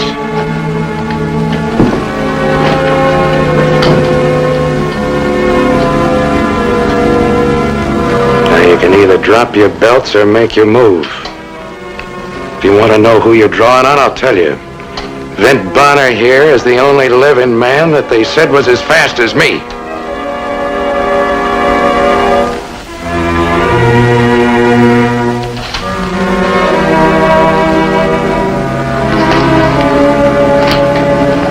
Hey, what are you doing? What's the way for killing that kid? We gotta take our chances. Ain't no man ever backed you down before. You still got your choice.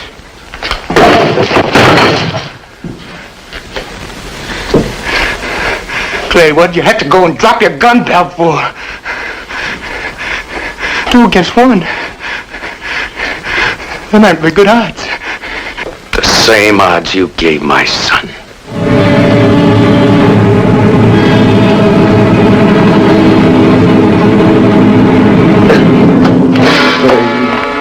The sheriff's outside.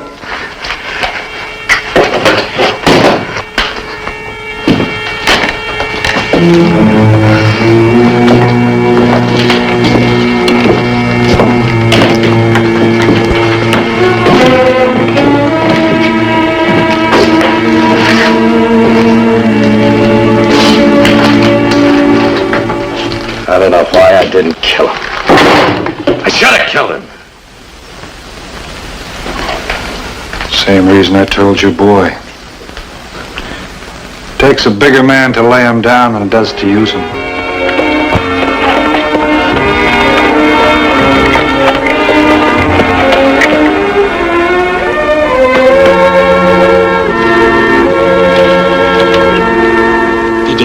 Did you meet up with Cal Winfield? Yeah, I met him. What happened? Did you kill him? No, I didn't kill him. Guess you might call it a draw. A draw? I ain't never heard of a draw. Not in a gunfight, I ain't. Draw?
I'd been riding fence since sunup, and it was a hot day.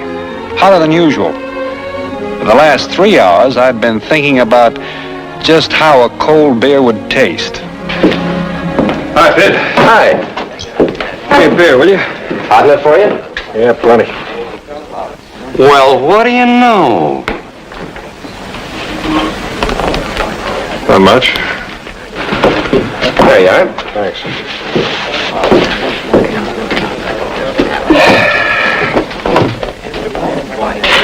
Say, what's his name? Vint Bonner.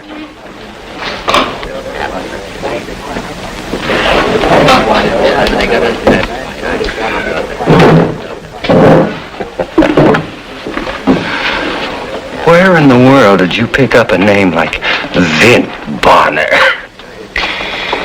Look, mister, I've had a long, hard day, and I'm tired. Now, why don't you just... Just move along. All right.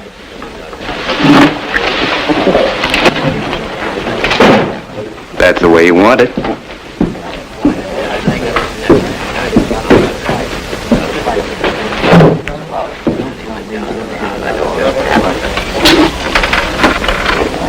That Vint Bonner fella, has he been around here long? Oh, several years, on and on. You well known? Everybody knows Vint Bonner. Why? Oh, no reason.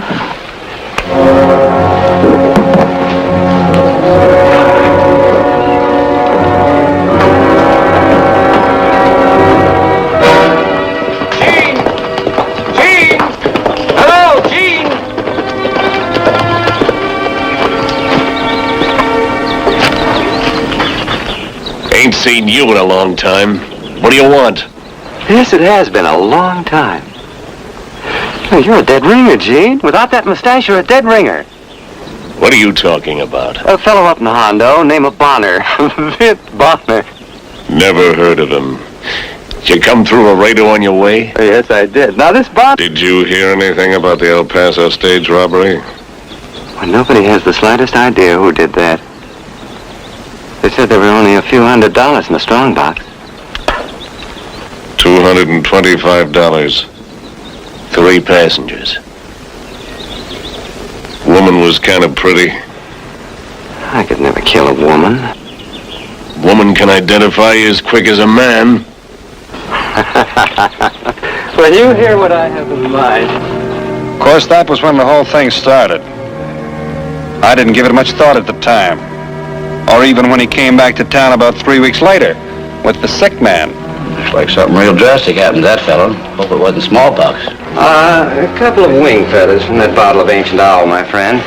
And a couple of short beer chasers. There. There you have an example of man's triumph over disaster, gentlemen. Although grievously burned when a kerosene lamp exploded, it's not necessary for him to suffer the pangs and punishment of a burning thirst. Of course. My friend and patient would like to buy drinks for the house, gentlemen. Sheriff, Vint, what'll it be? Small beer. I'll have the same. Thank you. To your very good health and early recovery, sir. Well, permit me to introduce my patient, Mr. Eugene Baroda of Marfa. I'm Dr. Nicholas Dawson, same city. We're on our way north to a hospital in San Francisco where Mr. Baroda will undergo treatment for burns.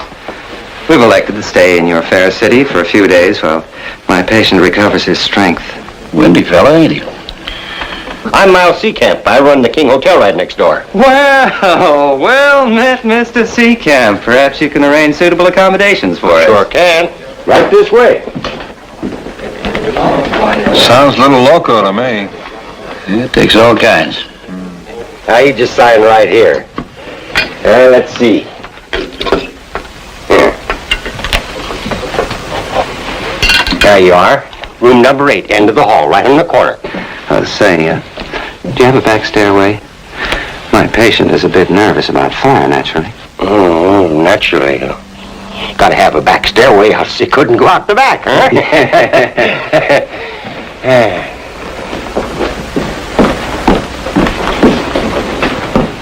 Now, I'll get our luggage. You go on upstairs, rest yourself.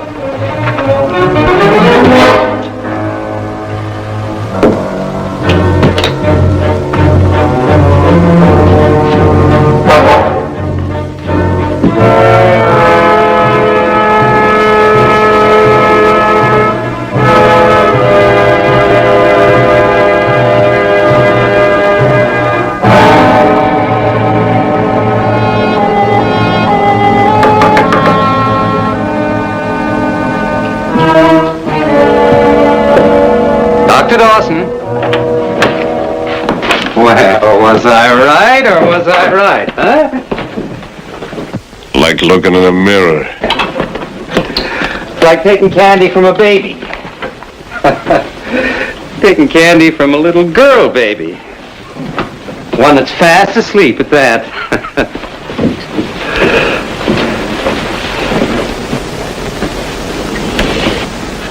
You just shave that mustache off your upper lip. It's not very becoming anyway, you know.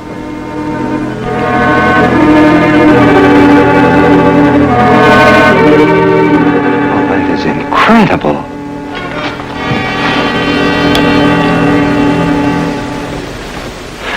Are you sure he's not some kind of a relative of yours? I haven't got any relatives. That saddle tramp's just some kind of a freak.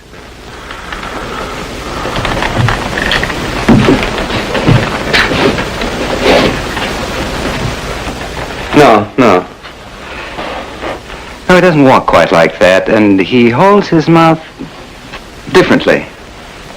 Don't try to tell me what to do. I just want you to talk like him and look like him and act like him. Nobody's gonna notice much when they look in the end of this. Gene, you're not up in the mountains now. Muzzle of that thing looks like open grave. Now, you can just sign that paper and forget about it till you sell your stock. That makes $325 total, Vint. You saving up to get married or something? Not me. Just try it sometime. It's not half bad. Guess you're right. How is Millie? You're fine. The kids? Growing like Johnson grass and eating like timberwolves. Baby's got 3 new teeth already. No fooling. No fooling. Word of honor. All in front. Give Millie my regards. So long, Mr. Newcomb. So long, Vint. Say hello to Charlie McCadden. I'll do that when I see him.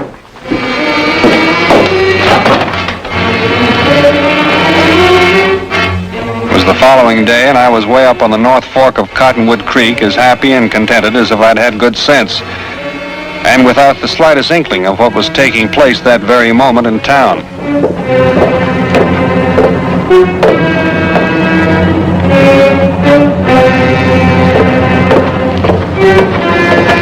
Hi, Vint. Hi, Vint.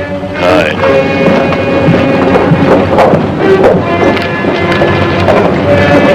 That's funny. Vint must have had something on his mind. Vint? Oh, Vint, taking the day off? Fill this up. No silver, just greenbacks. This is your idea of a joke, Mint. It's in bad taste. Very bad taste. This is no joke. Have you been on your mind? Fill this up like I said. Greenbacks.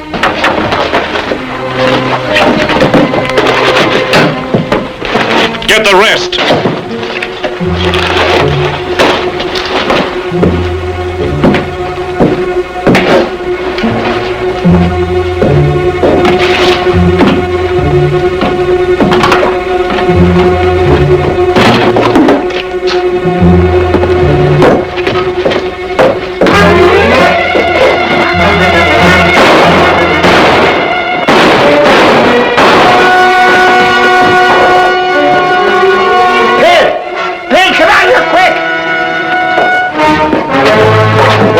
Tin Bonner just held up the bank. Killed Arch Tatum. Bonner? Don't stand there wasting time. Go get the sheriff. Hurry before he gets away.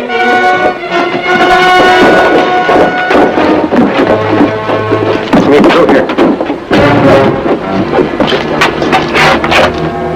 You better go home and lay down. Your face is gray as ashes. I'll be all right. Sheriff's over at Standish's. I sent Ralph Kearney after him on a fast horse. He ought to be here in an hour, I figure. Anybody sent for Doc Sorensen? I stopped by his house. Mrs. Sorensen said he went over to Bosk Forks on a call and won't be home before dark. There's no need for a doctor now. Are you sure that's all? Livery stable, too? That's right, Doctor, and thank you. We're sorry you folks couldn't have stayed around a while longer. Things are usually quiet and peaceful around here. I suppose it's none of my business, but what'll they do to him if they catch him? That, what's his name, who shot the cashier? Arch Tatum left a widow and 3 little youngsters, Doctor. Oh, that's terrible. Well, I guess you've answered my question. It's terrible. It's just terrible, that's what it is. We've got to do something about it. Now listen to me. Of course I'm going to form a posse. When? All of you just quiet down long enough for me to find out something. All right, Roy, what do you want to find out? Well, first, any of you see Vint Bonner come into town today? Or out again? We didn't see him come in or out, but we saw him go into the bank. And we sure saw him come out of it. And gun down Arch Tatum. Yeah. Bert, you see anything strange or unusual about Vint when he came in the bank today? Not until he pulled his gun. No, I mean in his appearance, the way he looked. No, he looked the same as he always looked. Except he wasn't smiling, and his eyes were kind of... Kind of what? Well, kind of wild and strange. You mean like he'd been drinking or something? No, nothing like that. There was just a different expression in them. Then you're not sure it was Vint Bonner? Yeah, I wish I wasn't sure, Roy. I like him as much as you do. There's no doubt about it. It was Vint, all right. Of course it was Vint. I passed him on the sidewalk as close as I am to you. I spoke to him. Did he answer you? Of course he answered me. I said, hi, Vint, and he said hi, just before he went in the bank. Isn't that right, Luke? Yeah, and seeing is believing, and we saw. It's hard to believe that about Vint Bonner. All right, Luke. You pick 7 men and head south. I'll take the rest of you and head north. Now we'll all spread out. The first one that spots him will report back to me. Why? Because I'm going to make the arrest, personally. How come the first one sees him can't make the arrest? Because Vint Bonner can outshoot and outdraw any of you, that's how come. And you figure he can't outdraw you? Oh, yes. He can outdraw me. But I don't figure he'll draw on me. I'm his friend. So was I. So was Arch Tatum. Well, I'm going to take my chances. Anyway, that's the way it's going to be. All right. You're the sheriff, at least until next election. Yeah, at least until then. Let's go.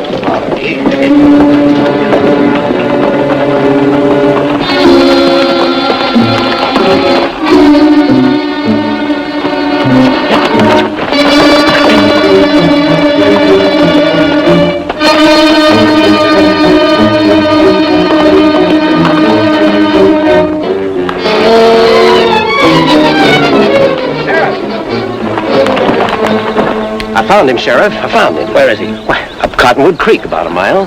Did he see you? No, sir. I took good care he didn't, too. What's he doing? Why, he's patching the line fence just as natural as though nothing happened. You go round up the posse, Pid. Sure you don't want me to back you up? No, you do as I say. Go round up the boys. Okay, if you say so.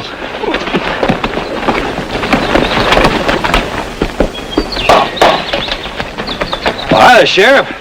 What are you doing away from the Oasis? Oh, just thought I'd take a little ride, see what I could see.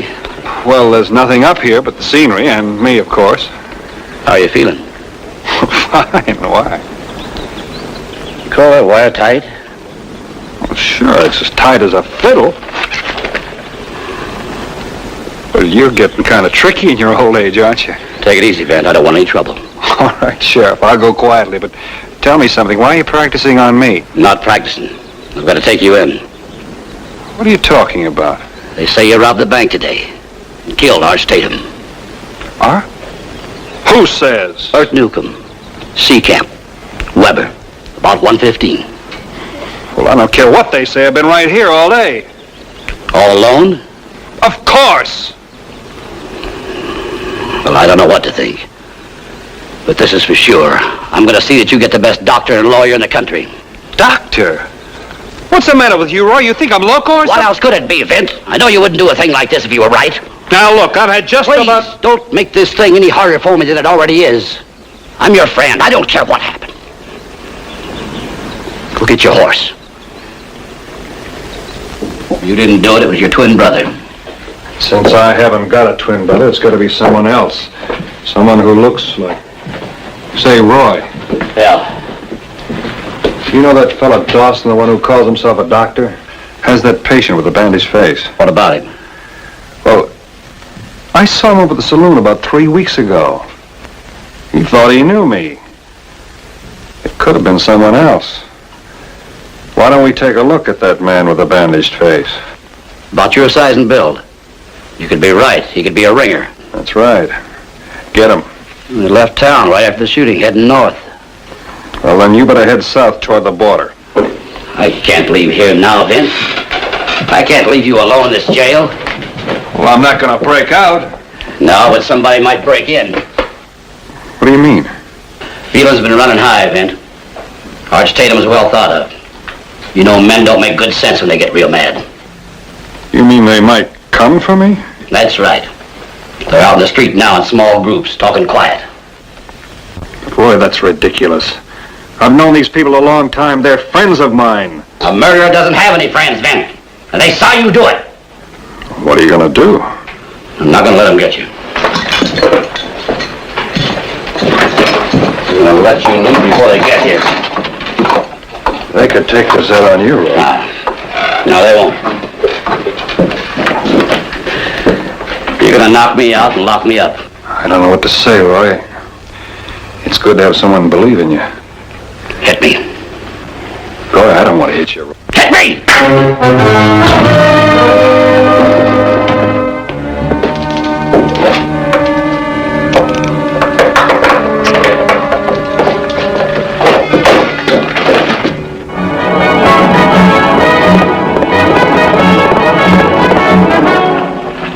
You better keep that bandage on, Gene. You gotta wear it until your mustache grows out. I don't gotta wear it to sleep. It itches. Doesn't itch as much as a rope will if they catch up with you. I know, that's the beauty of this. They're off chasing this Bonner fella. By now, they've probably caught and lynched him. Pretty soon we'll be in Mexico with all those beautiful greenbacks to spend. You know, this would be as good a time as any to divide it. Why? Well, in case something happened and we got separated or something. That's just why we ain't gonna divide it. What do you mean? You know what would happen if someone was to catch up with us and the shooting started? I'd stay with you. Help you fight them off. In a pig's eye, you would. You'd run like a suck-egg dog. Well, Gene, how can you say a thing like that? Because that's what would happen. That's gratitude for you. You just be grateful.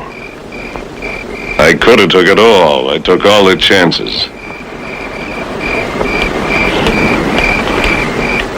Yeah. I guess you did at that. I'm not worried. I know you'll do right by me. Good night, Gene.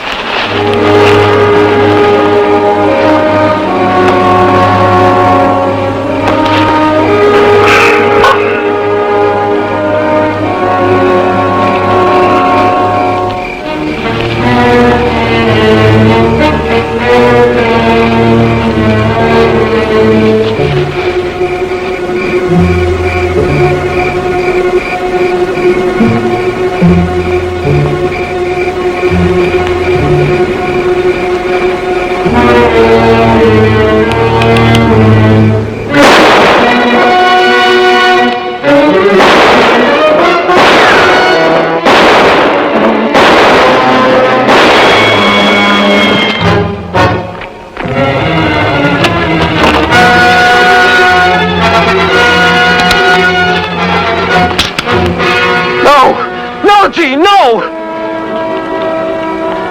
No! No!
Scar was nervous.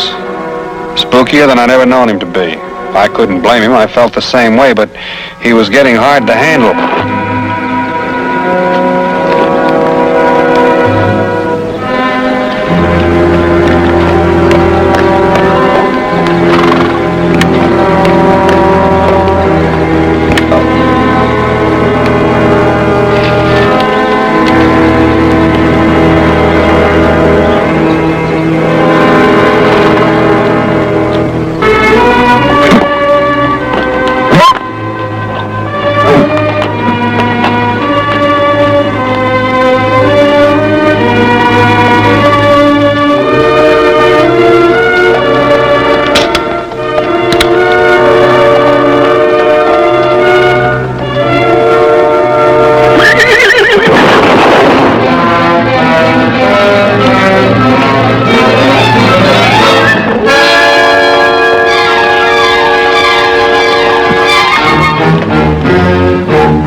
You people satisfied now?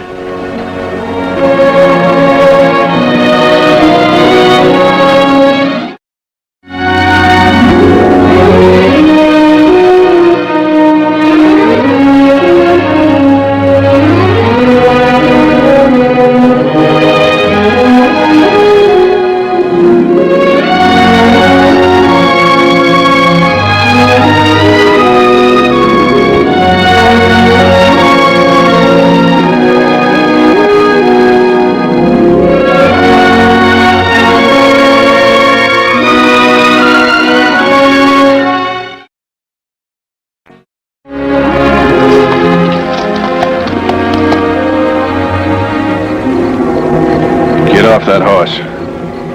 I said get off that horse. That's better. Now I'll just relieve you of all that folding money you carry. I said give me the money, mister. I'd just finished 3 months' work at the Winslow spread. And though the pay was the best in the state, my heels were beginning to itch, so I was on my way to the Copper Springs Bank to get my check cashed and move on. Handsome-sized check, too. $67. Copper Springs was generally one of the quietest towns you ever saw. But today it looked and sounded like a kettle just before coming to a boil, shaking and humming all over. Couldn't help wondering what all the excitement was about. Can you believe it, Mac? Sheriff Hempel capturing the Wyoming kid. Well, the sheriff didn't exactly capture him, Ollie. Well, then who? The way I understand it, the posse just sort of stumbled onto the kid. After coming down the long trail from Fort Drexel, Scar could use a good feed and some water, while I took care of my business at the bank. He was stretched flat in a grove of sycamore down by 10-Foot Creek. When they brought him by my house in the morning, he had a bullet in his shoulder, and he was still out cold. Out cold? Bank isn't open yet. So I see. Sheriff say who shot him and left him lying there? That's what I'm trying to tell you. No one seems to know. 9 o'clock. All I can say is that he was in good health yesterday, and he rode out here with $2,500 of my money. Cash check. Excuse me, please. All right. I'm sorry. Good morning, Mr. Hawkins. I'm sorry I'm late, but excuse me, please. But Matilda had another one of her fainting spells last night, and I had to wait till Doc McIntyre got out there to look at her. All right, Jonas, all right. Now get in your cage. Customer's waiting. Yes, sir, but you know how Matilda is. Once she gets an idea in her head, there's just no arguing with her. I'd like to cash my check. The clerk isn't in his office yet. So I see. Jonas, you hear about them capturing Jet King? Jet King? The fellow who held us up yesterday, the Wyoming kid. His real name is Jet King. Sheriff says he found him down near 10-Foot Creek, all shot up. Take a mighty big man to stand up to Jet King. And there's up to 10 graves that'll testify to that. Look, I haven't got all day. If you'll just cash my check, I'll be on my way. What's your name, mister? Bonner, Vint Bonner. You say Vint Bonner? What's the matter, Mac? Why, he's a six-shooter, Ollie. What? Ain't that right, Mr. Bonner? I've been called that. I guess we don't have to do any more wondering who shot the Wyoming kid. Excuse me, sir, but I have to check my daily ledger. If I had known you were around here, we wouldn't have had any doubts in the first place. Well, there ain't no doubt about it, Ollie. Well, take a mighty fast man to outdraw the Wyoming kid. And the six-shooter here is about the fastest man west of the Mississippi. Hold it. In the first place, I don't know any Wyoming kid. And as for outdrawing him, I never... Sure, Mr. Bonner. Everybody knows how the six-shooter don't like to take credit for what he does. Well, you ain't going to get away with it here in Copper Springs. Now, listen to me a minute. I told you I don't... Wait till I tell the sheriff we know who shot the Wyoming kid. Sheriff! Now, about that check. Where's he going? We'll be most happy to oblige. Jonas! Hey, you! Will you cash the check for the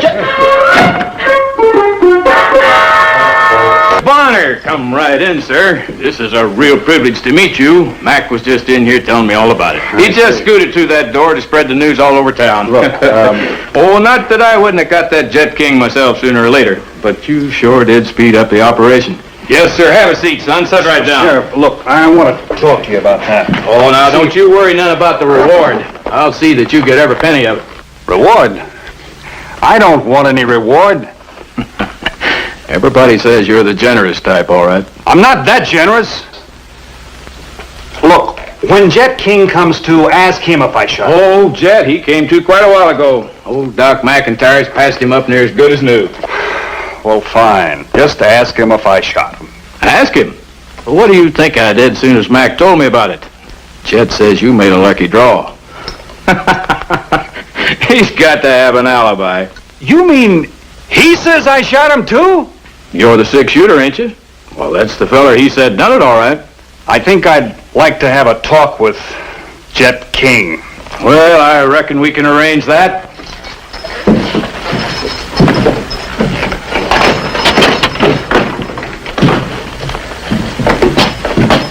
Jet? Huh? This here the fellow who shot you? We're going over that again, Sheriff. I told you who'd done it. Yeah, I know, but Mr. Bonner here, he kind of disagrees with you. I sure do. You do, huh?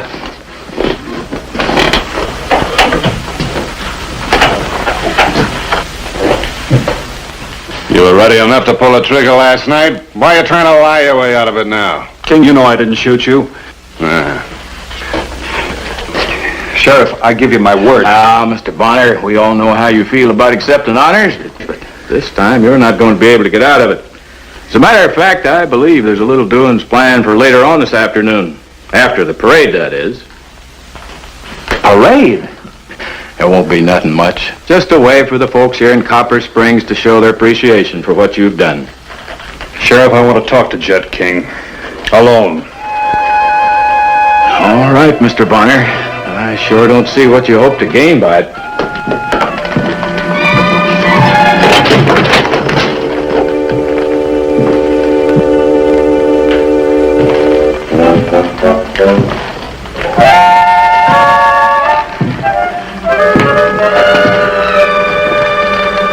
All right, King. What are you trying to pull? I hear there's a pretty big reward out for me. You know I'm not entitled to that reward. As long as I keep saying you're the fella, you're the one's going to collect. I'm doing you a favor. Of course, it's just between the two of us now that I see you real close up. Just might have been somebody else.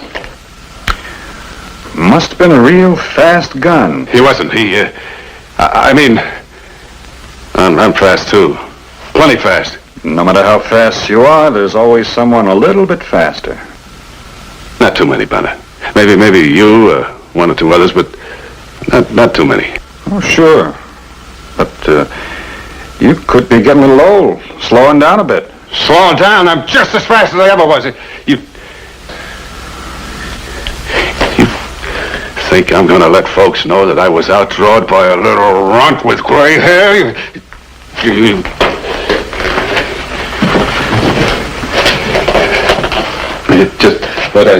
When a grocery clerk, maybe, he even wore a ready-made suit. It's stiff collar, the high kind that chokes a man in the tie.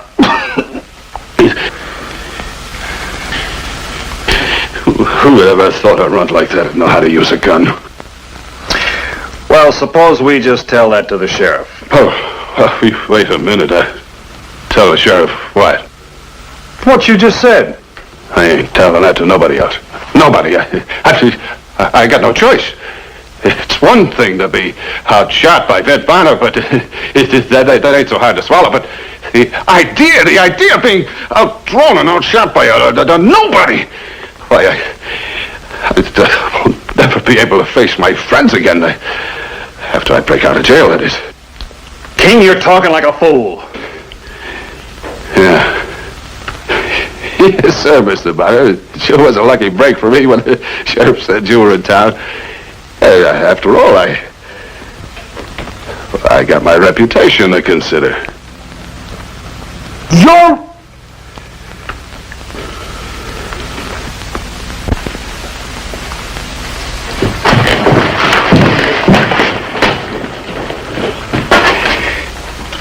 Your reputation. Here! Everything all right, Mr. Bonner? I'm getting out of here.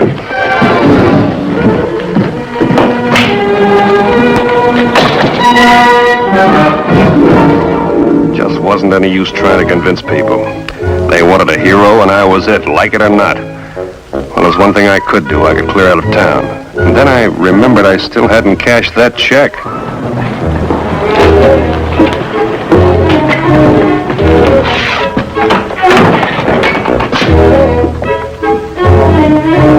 What was it King had said?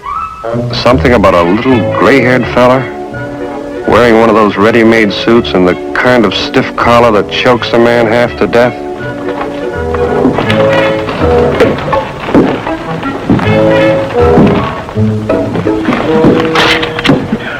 Oh, yes, sir. Is there anything I can... Why, it's Mr. Bonner. That's right. Well, you certainly stir up a lot of talk, Mr. Bonner. I seem to. Mr. Hoffman just stepped out for a few minutes. Of course, if there's anything I can do for you. You're all alone, huh? Well, things are kind of quiet this time of day. Wasn't that way when I was here this morning. As a matter of fact, in all the excitement, I forgot to cash my check. I thought maybe you'd do that for me. Oh, well, of course. Never any trouble with one of Mr. Winslow's checks. You've been with the bank a long time, huh? Yes, 23 years now, going on 24. That's so. 65, 66, 67. There you are, Mr. Bonner. I think that'll do it. That should do it.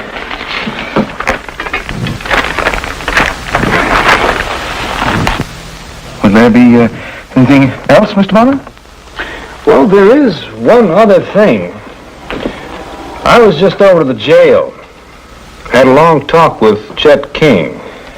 You did? And he told me all about the shooting last night. Well, must have been very interesting.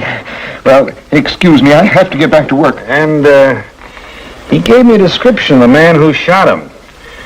You know what? That description fits you right down to that white collar you're wearing. Now, isn't that strange? Oh, yes, it is strange. Very, very strange. And what's more, you're just about the only man I've seen in town that the description does fit. I'm afraid that I don't understand you, Mr. Bonner. Well, I'll just go over and have a talk with the sheriff about it. No, Mr. Bonner, Mr. Bonner. Mr. Bonner, please. What are you going to talk to the sheriff about? Oh, I thought I'd talk to him about this.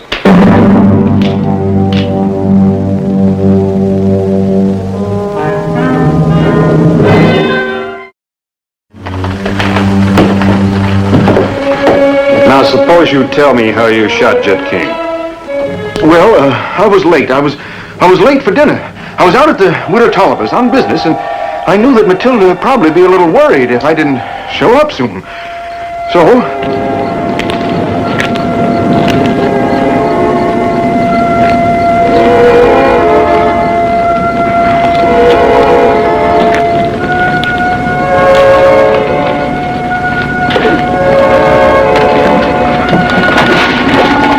Widow Tolliver, I just can't drink any more tea. I got to be getting home. Ah, now, Jonas, I don't see why you're in such a powerful hurry. But Tolliver, you know Matilda has supper on the table at 4:30 sharp. Here it is nightfall already. Well, she's just as likely as not to have on one of her fainting spells. Fainting spells? Oh, now, what kind of a way is that to get a man to mind? Why, when my Clarence was late for supper, Lord rest his soul, I'd just lean over the table and clop him right in the chops. Oh, well, good night. Good night, Widow Tolliver. You got a gun on you? Gun? You mean you're taking my money to the bank without a gun on you to protect it? Protect it? But I don't need a gun. Now you wait right here. I won't be but a minute. But Widow Tolliver, I don't need anything. I'm just going to... I'll have you know I've been with the bank 24 years now, and I've never lost a single solitary cent. I wouldn't care if you was with the bank 100 years, Jonas Pilgrim. You just take this. Oh. That's my money you're carrying. Well, good night. Good night, Jonas.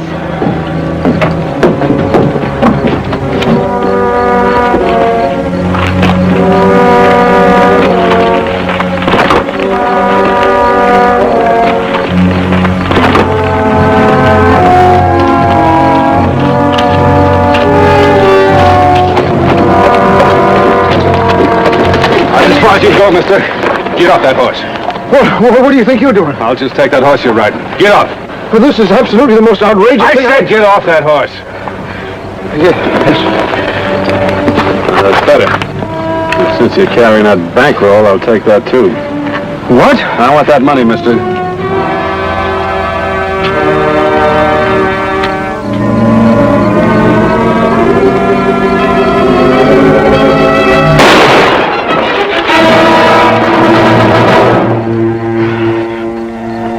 That's exactly the way it happened, Mr. Bonner.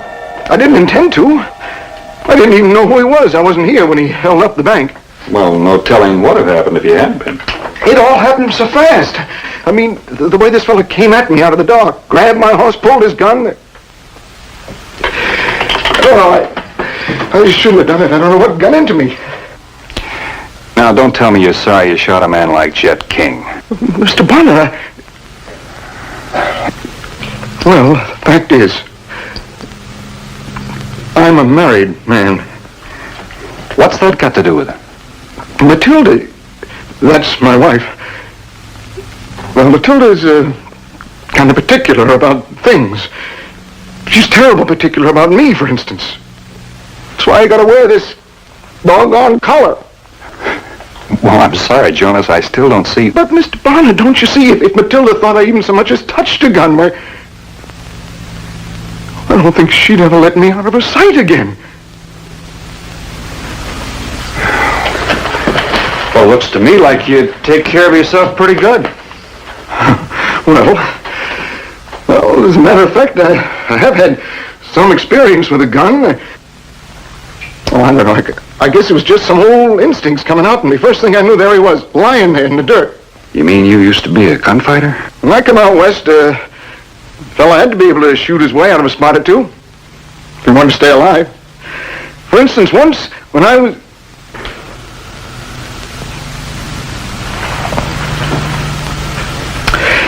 Well, I guess it don't look much like it now, do I? Well, Jonas, every man's bound to do a certain amount of aging. Yeah? Sometimes I think I've done a little more than my share. Anyhow, now you know why I don't want folks to know about what happened last night.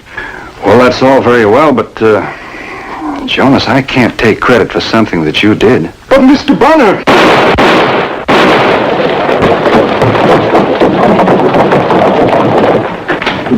Mr. Bonner! Jet King just broke out of jail. Yeah, he must have had a friend or somebody help him. Sheriff is getting a posse together. Wants you to join it. Look here now. Sheriff figures they are heading toward Badwater Falls. I'm sorry, I won't be able to oblige. Well, why not? You already captured Jet King once. Let's just say that once was enough. Which way is Badwater Falls? South! Due south! I'm going north. Due north.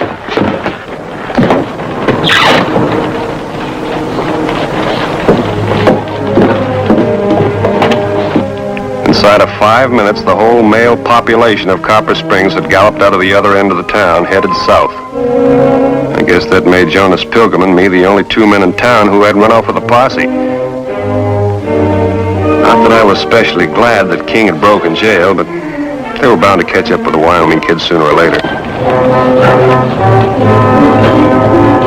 From the looks of it, seemed like the man who ran the stable had run off with the others, but I'd already paid for Scar's keep, so...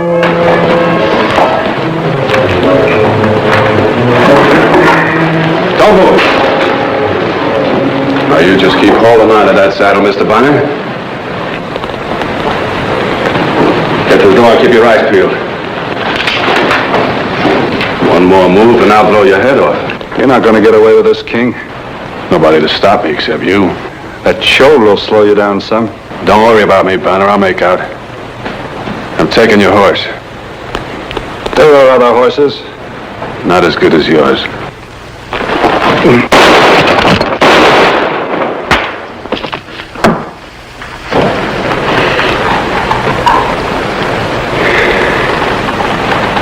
Some days it just doesn't pay to get out of bed.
Bump on King's skull and the crease in his friends, I thought maybe I could get out of town before the hullabaloo started all over again, but I had to move fast.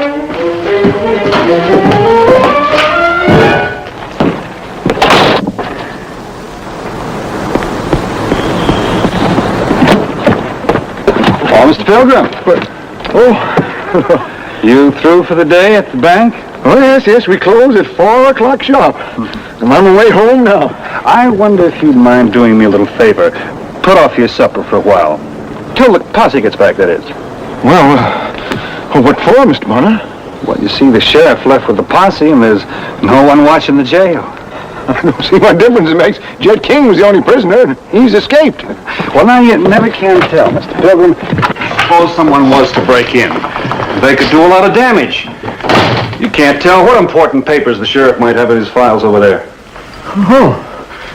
Well, it seems to me the sheriff should have locked up before he left. Mm-hmm. Oh, no, I'd never leave the bank like this, not if my life depended on it. Now, you know that, Mr. Bonner, don't you? I certainly do. I certainly do, but the way I figure it, you're more conscious of your responsibilities than most people. Well, if a man's got a job to do, it's his plain duty to perform it as well as he knows how. Then you won't mind holding the fort till the sheriff shows up. You know, I just wouldn't feel right running off with no one minding the jail. Well, no, Mr. Bonner, A civic-minded citizen just like yourself. It seems to me you're worrying unnecessarily. You'll never know how much I appreciate this. You just sit there a little while until somebody shows up. Hope it won't be more than a little while. Matilda's a... You better hold on to this, too. Never can tell when you might need it. Old gunfighter like you. And these. Now, just make yourself comfortable. Oh, Mr. Bonner. Yeah? I hope you're not put out by my letting folks think it was you who shot Jed King last night. I think that's taken care of. You know, sometimes it's best for a man to take responsibility for a thing, even if he didn't do it himself. You know what? You've got a point. I'll be seeing you.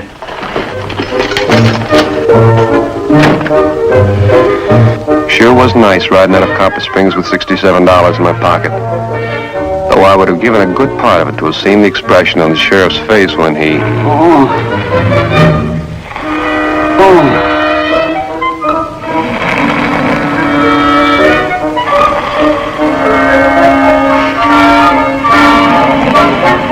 I hadn't seen this with my own eyes.